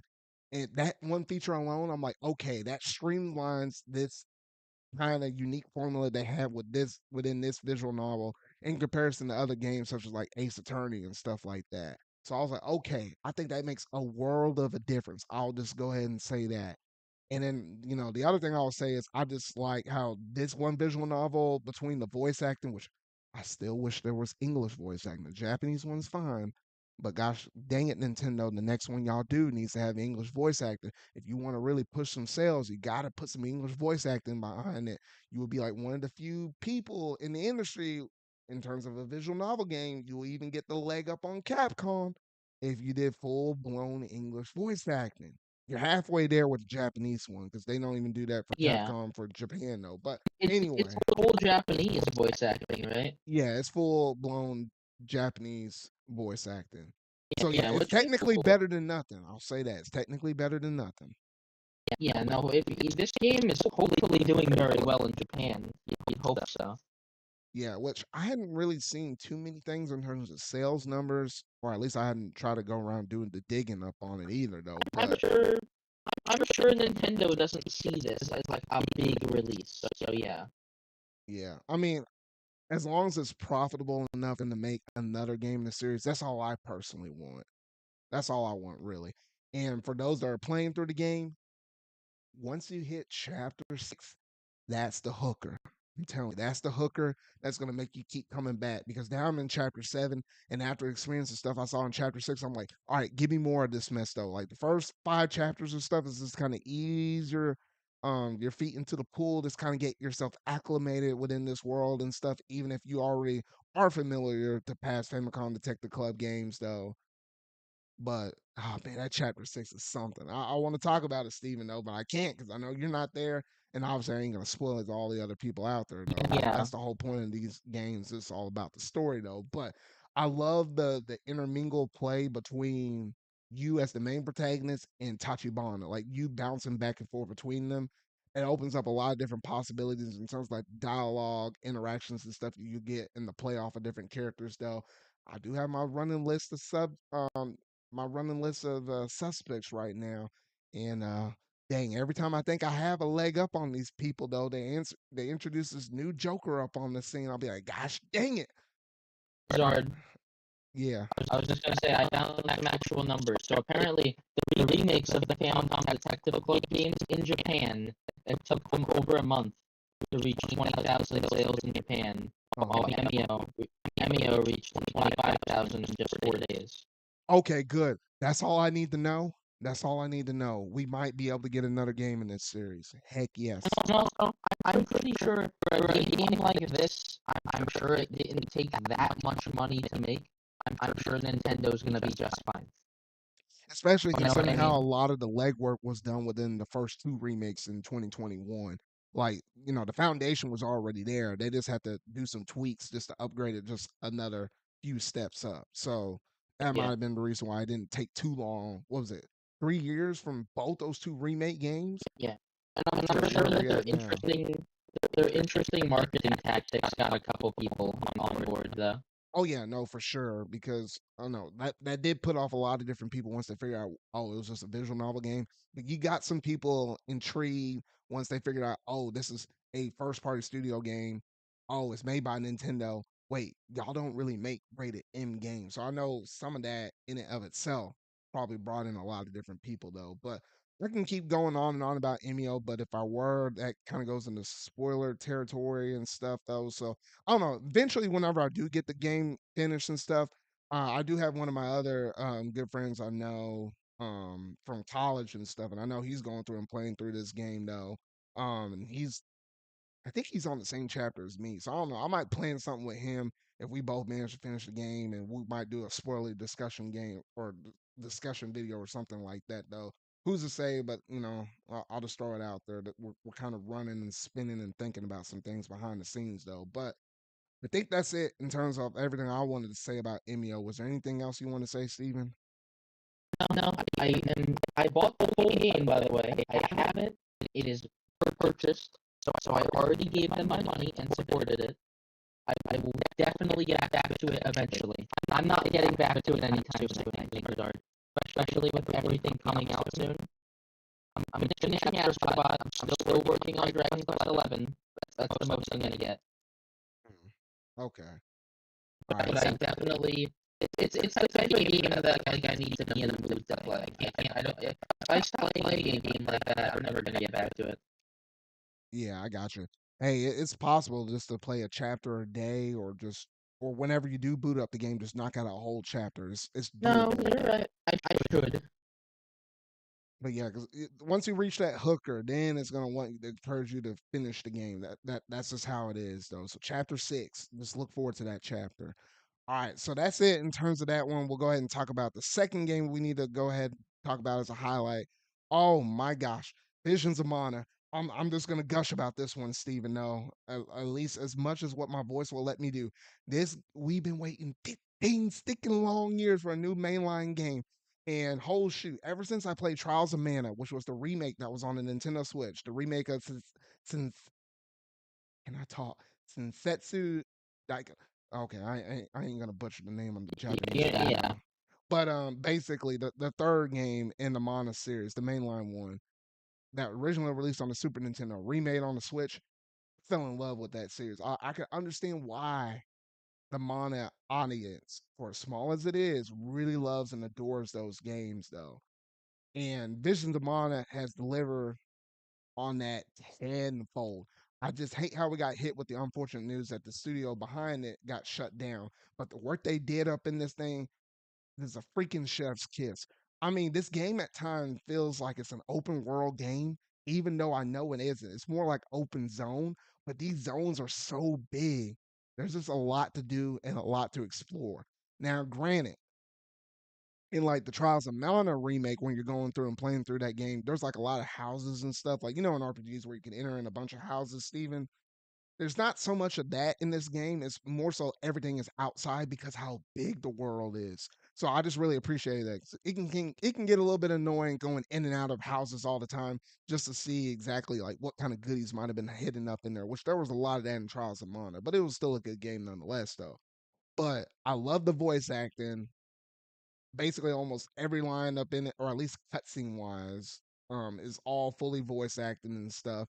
I feel like the voice acting in this game is actually a bit better than Trials of Mana. And what was it? One of the girls' names. Oh gosh, what's the girl with red hair? The one that you get at like the wind area. It's something about her voice, and it is how country it is. I was not ready for that mess. Like you don't hear a lot of voice acting with like country accents and stuff. At least when in like an RPG, that you would play something like this. The Dragon Quest 11 actually had a little bit of it in the place with the arena I just got to. Yeah, I mean you'll get it here and there though, but as like an actual main character, somebody you're gonna hear Yeah, constantly. I wasn't expecting it, but it no, works it's for a mostly character. British. It's Yeah, mostly British people because you can just have the same British dub for the American dub. yeah. So and you knew I'm a big Mana fan, especially when I paid the stinking $200+ to get the limited edition. I was debating on it. I pulled the trigger on it. I did get it a day later. Like I didn't get it on launch. It came out on a Thursday, and I didn't get it until Friday or whatever. So it didn't break the camel's back or anything like that. But that goes to show how much of a Mana fan I'm really in. So they put out a lot of good stuff within this one game. Man, the story, it's not necessarily like a grand Final Fantasy game or something like that. Like the story is usually kind of simplistic on surface level though, but if you love Mana games, you just kind of learn to appreciate simple is beautiful. Like you don't have to go over the top. It doesn't have to be super confusing. It can just be a very linear style story where it's easy to understand, easy to grasp, and you'll feel a little bit of emotions here and there because, gosh dang, they hit me hard around like the 6 or 7 hour marker. If you know, you know about one character. You know. But no, you'll get some of those little emotions right then and there. And it's just a very enjoyable game. And this is literally like probably one of the most beautiful games I have seen in a long time. Like, Steven, you know about this. Like, you see a lot of games nowadays, like the dark colors, the dark greens, browns, reds, or whatever, though. Especially if you look at a bunch of different shooter games here and there, though. Yeah, You get that a lot. And this game's anything but that. Took a lot of screenshots and stuff. I'll probably be slowly dropping them over Twitter. Um, throughout the course of me going through and playing through this game. And luckily, it doesn't take a lot of hours. I think roughly they say it takes about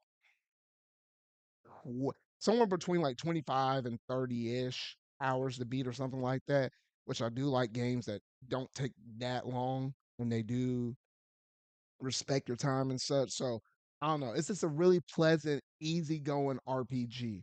Feel like you need one of those every now and then. You can't always go through and play like a Final Fantasy VII Rebirth all the time without necessarily get burnt out upon it though. So it's just one of the things I really do like about the Mana series games. Is it's just a nice cozy adventure. Kind of like how Sonic you really likes Dragon Quest. For the most part, most of those games are cozy until you get to a certain point in the story though. But for the most part, it's just a very enjoyable RPG. And you know, this is happens to be one of those other games that Square Enix happens to make in the series though. So here's hoping, fingers crossed, it does not take us another 15 years to have a new mainline Mana game. Because what they got in this one, oh, it's a keeper. I just hate how sales wise, I don't think it's sold like gangbusters though. But me Probably personally, in my heart, like it's going to be at least an honorable mention, if not like candidate for game of the year, because I just enjoyed this game that much. yeah.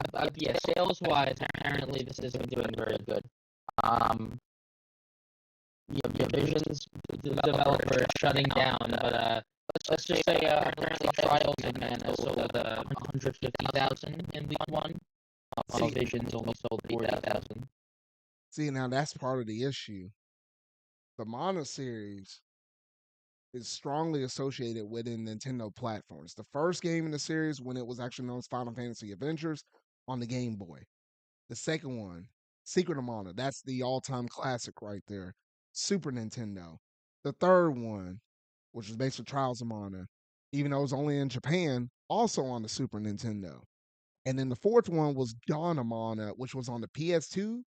And now we're down to the fifth one in the series, which is Visions of Mana. And that one's on PS5/PS4, Xbox Series console, and on PC via Steam. Most of the Mana games had sold best on Nintendo platforms because it really all started on Nintendo consoles. And the fact that we don't have a Switch version for this probably hurt for the sales over there in Japan. It hurts even more so that now that you shut down the studio, I could have easily saw this being a Switch 2 port in the first year that that console's on the market next year. I could have easily saw this as one of the big third party games they're going to put out on that year. And now it's like, well, unless Square Enix can find a good porting studio, I don't know what the future looks like for that. Even though I might have not necessarily bought the game again for like Switch 2 or something like that because I already have a PS5 version of it. You know, who's to say? Or something, you know, if there's not a lot of games coming out for the Switch 2 at that given point. Might have double dip. You never know. But the odds of this kind of go down drastically because now the main studio that you had working on this stuff, they're gone. So I don't know. I don't know. Yeah, at least the game got released. In my opinion, that's the most important thing. That is If the true. game released, it is out. It cannot be taken away now. And even if the Mana series ends here, it at least ended on a high note from what I've been hearing. Oh, it better not end. Gosh dang it, Steve. I wouldn't. It will be hard for me not to forgive Square Enix if they let this sucker die because of this mess, though. You found good people to make it. It's just unfortunate because they kind of, I don't know, they dig you ugly. They dig you dirty. So now you got to go and find somebody else that can put out this kind of level of quality work. Or shoot, Square Enix, hire those people. Make a new, well, you probably want to make a new studio, but hire those people that got let go and put them in your studios. I'm just saying, like, come on. Anyway, that's all I gotta say about Visions Mono. Great game. If you love RPGs, easy going RPGs. Yes, there's like a lot of stuff in terms of the combat in this game that doesn't necessarily make it like the easiest thing in the world, especially if you increase the difficulty. I've been playing the game on normal. I've been playing for about 14-ish hours. Been enjoying every step of the way up on this mess though. All right. That's all my gushing on Visions of Mana, Steven. We'll move it over to the next game because I don't think you played this one from Capcom. Yeah, this is gonna be you judging again. I put at least an hour and a half into the Ace Attorney Investigations game, which luckily this is one of those games where it's like, hey, you can play like the first. It's not even technically a trial. I guess the first investigation. We'll call it that. You can play the first investigation in both the first game and the second game in this duology in the DLC in the demo, and you can carry that progression over into the main game, which I didn't do because I was just slammed with so much stuff to do and other games to play. But I finally managed to sit down yesterday and I started it up, and oh man, like you cannot play this game without playing like first three games like of the Ace Attorney series because this builds off of Miles Edgeworth. In the timeline, this is technically after Ace Attorney 3. So this is like what Miles Edgeworth has been doing kind of in the meantime between 1, 2, and 3 and 4, 5, and 6.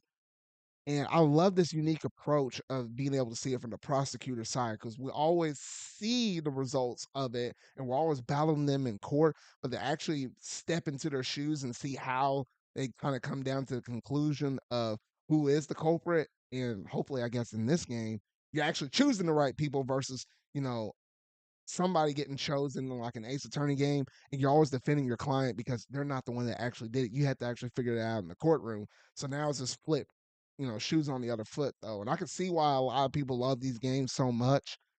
While yes, I just barely kind of felt like I scratched the surface of this game, I've been thoroughly enjoying my experience. And I think that's literally all I can say on it right now. I might have some follow ups in some future episodes once I get a little bit deeper. But I guess the plan is for me personally is to at least try to finish the first game.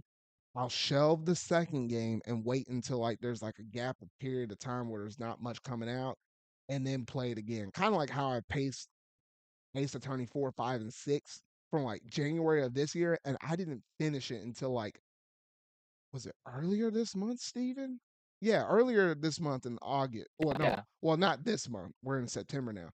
Last month in August, like I've been slowly chipping through all those different games, just picking it up, playing in January, played the second one around like the summer months, June or July, and then got to the third game in like August or something like that. So probably the same method in terms of me knocking out these games though. But with this release, the big important thing is you can play the whole entire Ace Attorney series.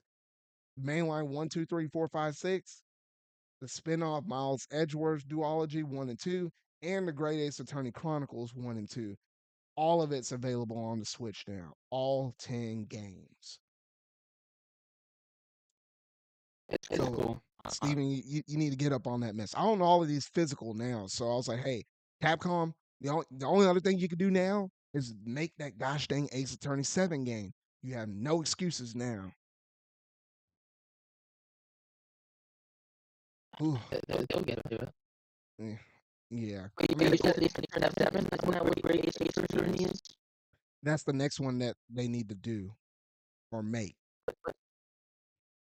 No, didn't they do the Great Ace Attorney collection or whatever? No, they did the Great Ace Attorney collection. I was saying Ace Attorney 7. Great Ace Attorney collection, the 1 and 2, that's like at the very beginning of the timeline. Oh, okay. That's So before like Ace Attorney 1, the 2, one and that's 3. being used off of this. You mean? No. So basically, the Great Ace Attorney Chronicles, like think back to like the Industrial Revolution, like that Yeah. time period. That's when the time period of those Great Ace Attorney Chronicle games came out. No, but the 6 are during the present time, right? Yeah, no, 6 is present time. Yes. So you mean like you want 7 right after 6 with like Yeah, Phoenix, right? yes, basically. Okay. It'd be like following. It'll be following Ace. It'd be following Phoenix Wright, Athena, who both of them work in the same office, and then Apollo, who Apollo is basically now in a whole nother country, based off the ending events of what happened in the sixth game, though. But yeah. Ooh. All right, that was enough Ace Attorney gabbling on and on and on. And that finally leads us down to the final game that we're going to talk about tonight, that being Astro Bot. Because, man, oh man, Sony went from one extreme to the other. The Concord failure and then wiping off the face of the map to now Astro Bot being like the savior of PlayStation, or at least that's what it kind of feels like right now. It's like, dang. And the funny thing is, Astro Bot came out on the same day that Concord shut down. I was like, wow.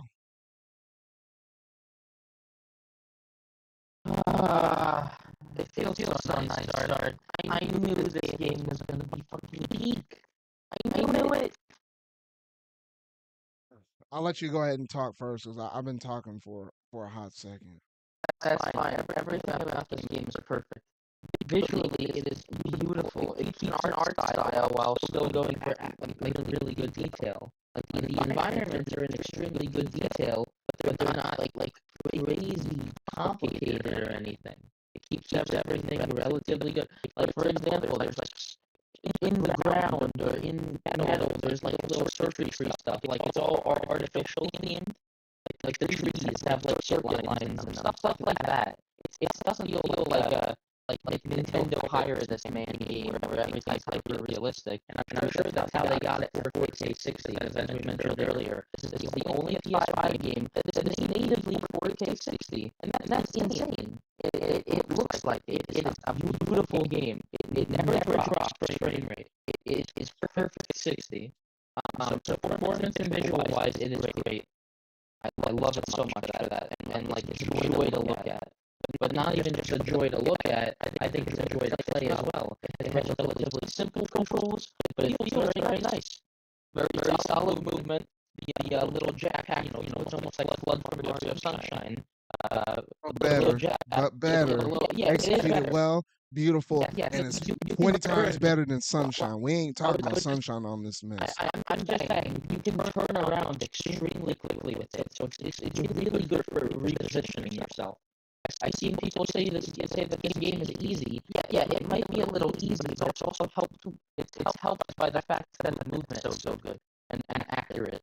And I do like how they got Um, checkpoints everywhere, so it's not like you're worrying yeah, about lives. I like Astro Bot's little punch and the hold it, the spin is cute. This game is very cute, but like in a good way. Yeah. Yeah, I just look at it and I'm like, oh, that's cute.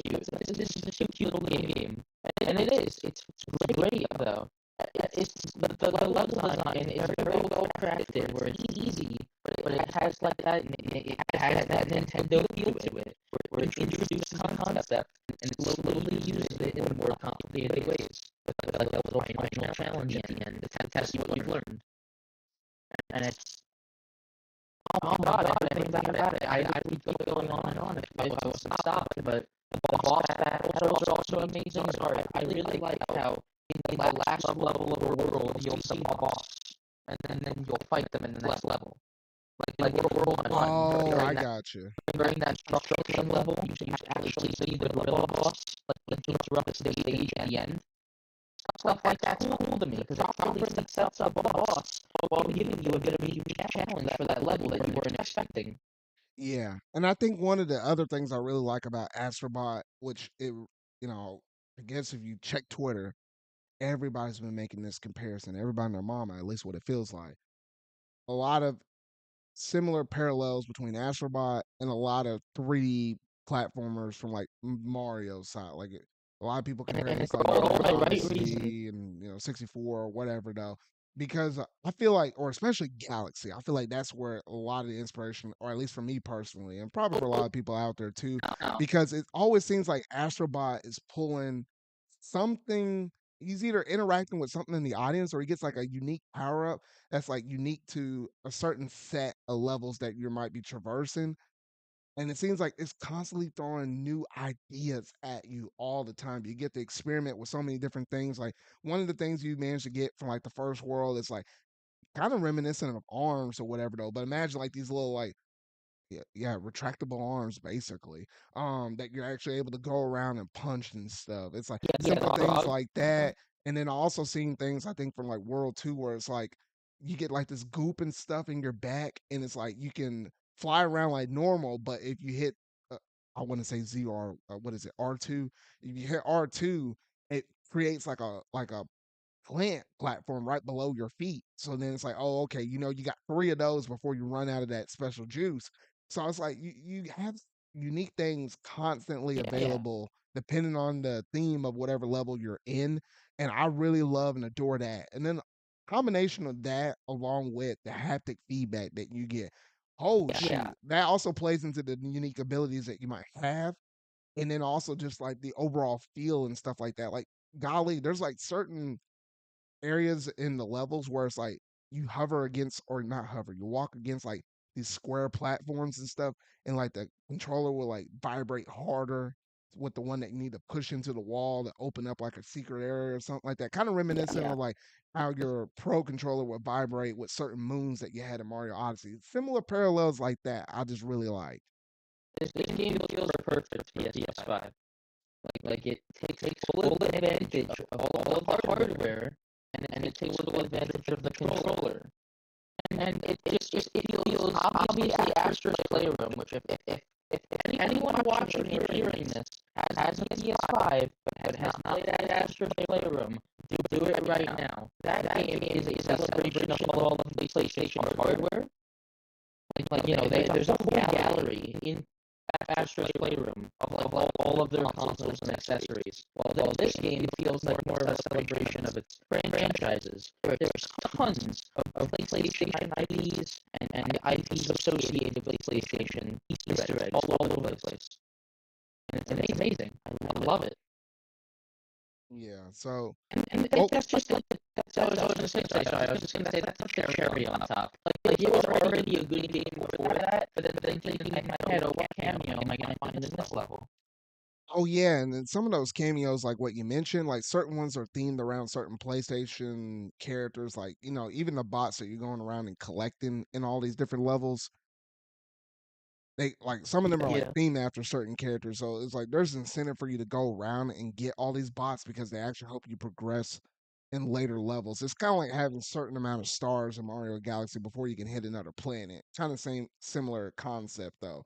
But I feel like if you love yourself 3D Mario platformers and you have a PS5, I think it's just a given to have this. And you know what? Just looking at the success that Astro Bot is starting to gain a little bit of traction for, who knows what the sales numbers are going to look like? We'll still have to wait a little bit longer on this one, though.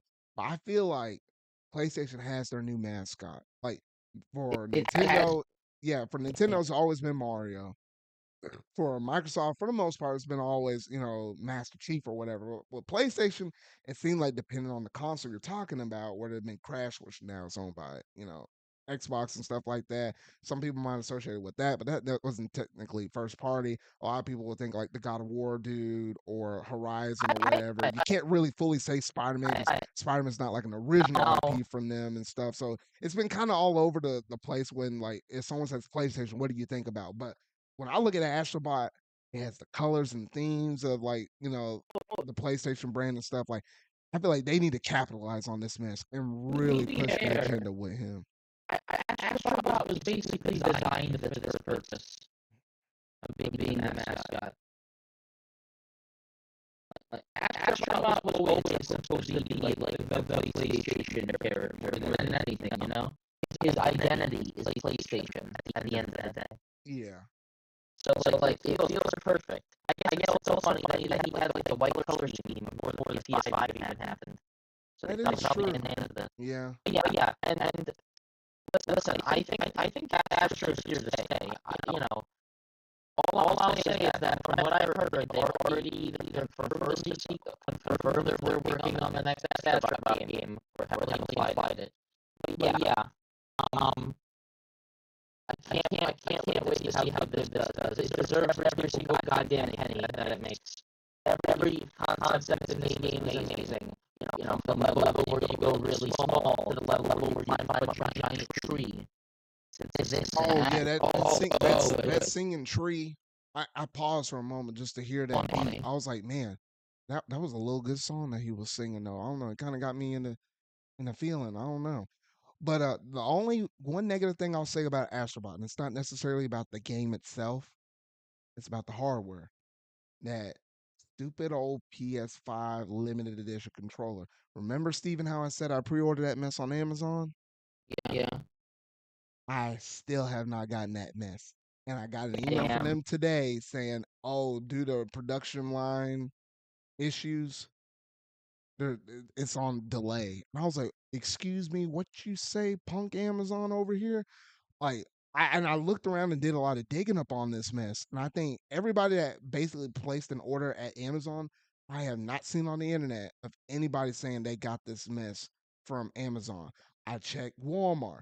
A lot of people who pre-order on Walmart didn't really get it though. The few people that managed to get it were everybody that nearly bought it from PlayStation Direct themselves, and a few people from GameStop, and a handful of people from Best Buy, and that's it. I'm like, how on earth do you butcher this mess though? And especially now that I'm going through and playing through this game, really wants them.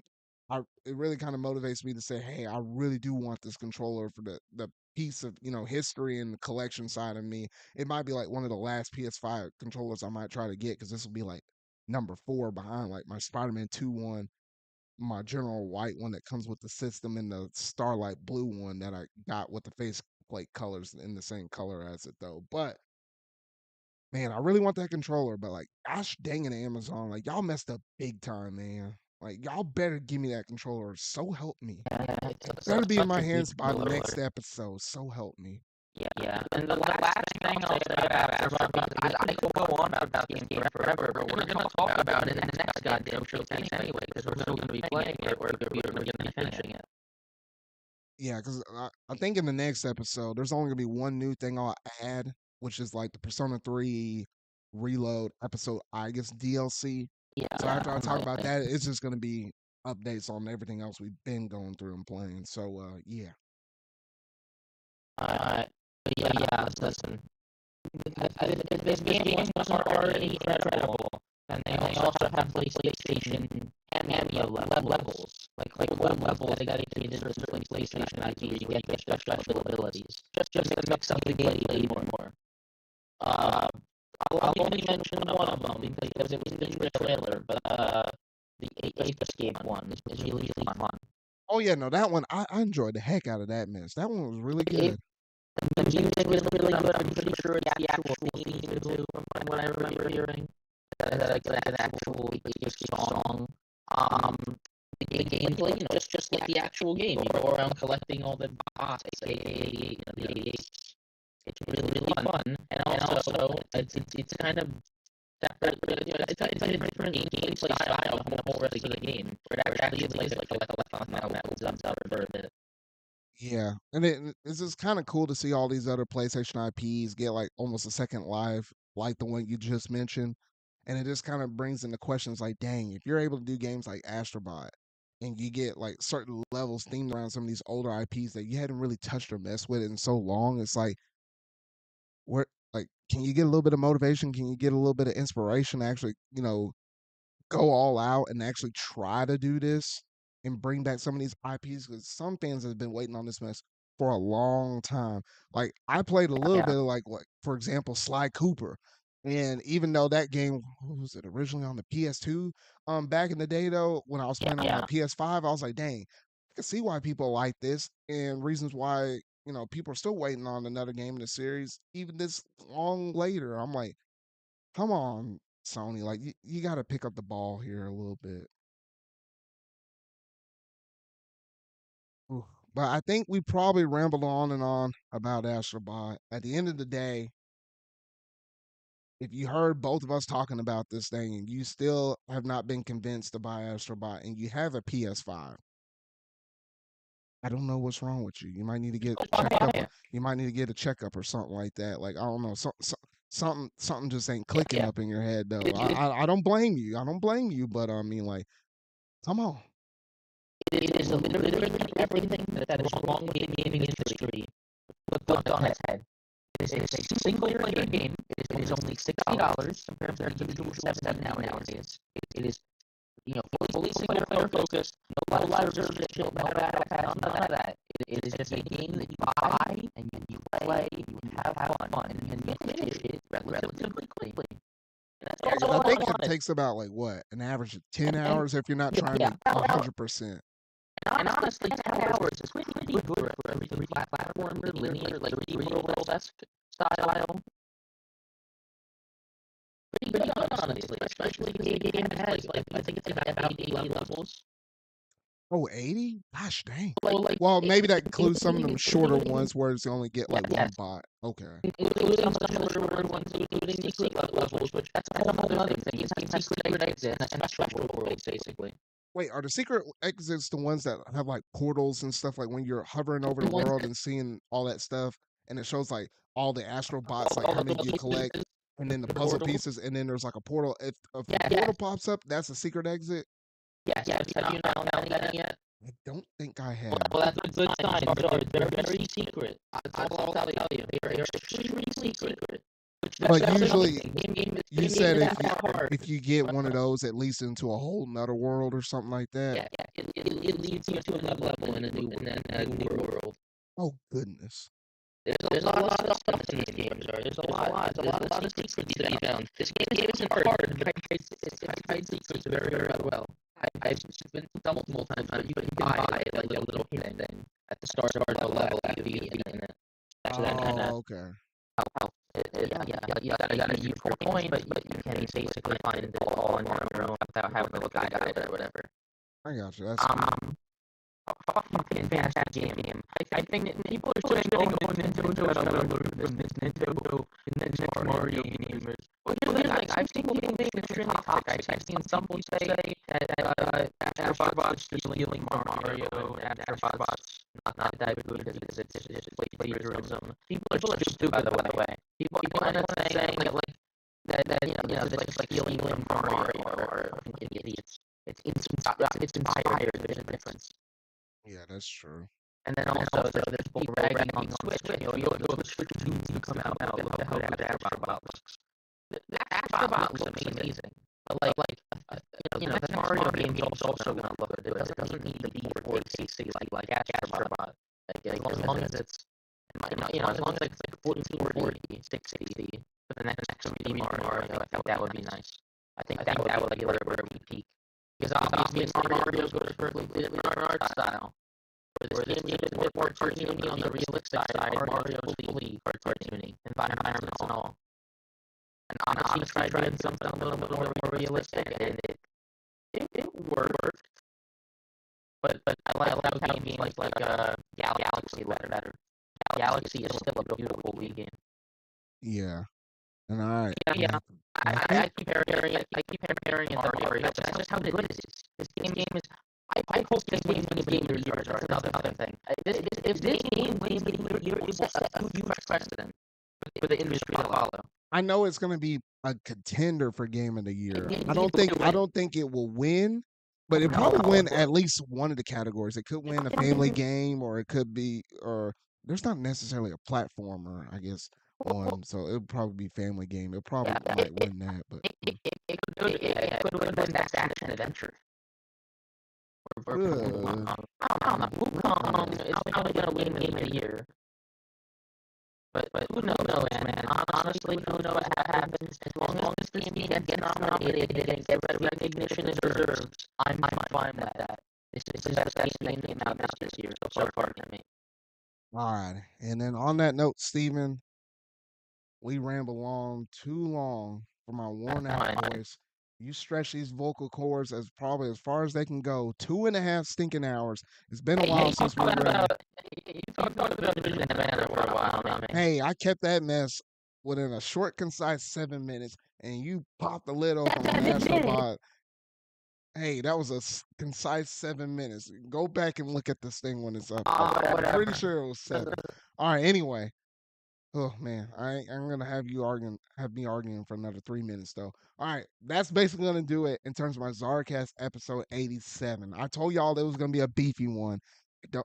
Thank you, Stephen, for being a part of the show. Because if you weren't here, there was no way I was gonna be able to get through this whole thing with just my voice alone.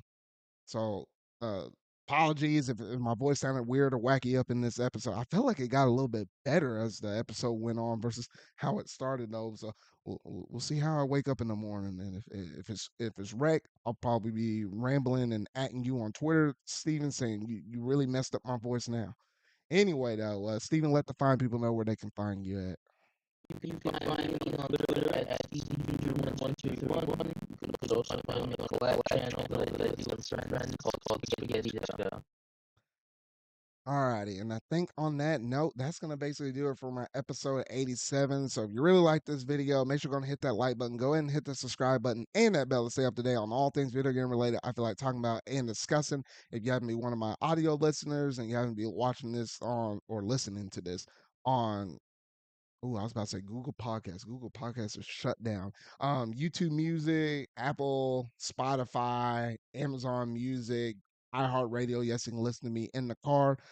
Just make sure to leave your little mini reviews up in there. Just let people know that we're just a couple dudes that love to talk about pop culture stuff, gaming news, and everything else in between. Because I know things are about to really pick up with the next handful of weeks, all the way up until like Black Friday. Because there's gonna be nothing but game release after game release after game release, though. So that's gonna do it for this episode, though. So remember, y'all, until our video I make next, until my next ZardCast episode 88, I'll see y'all later.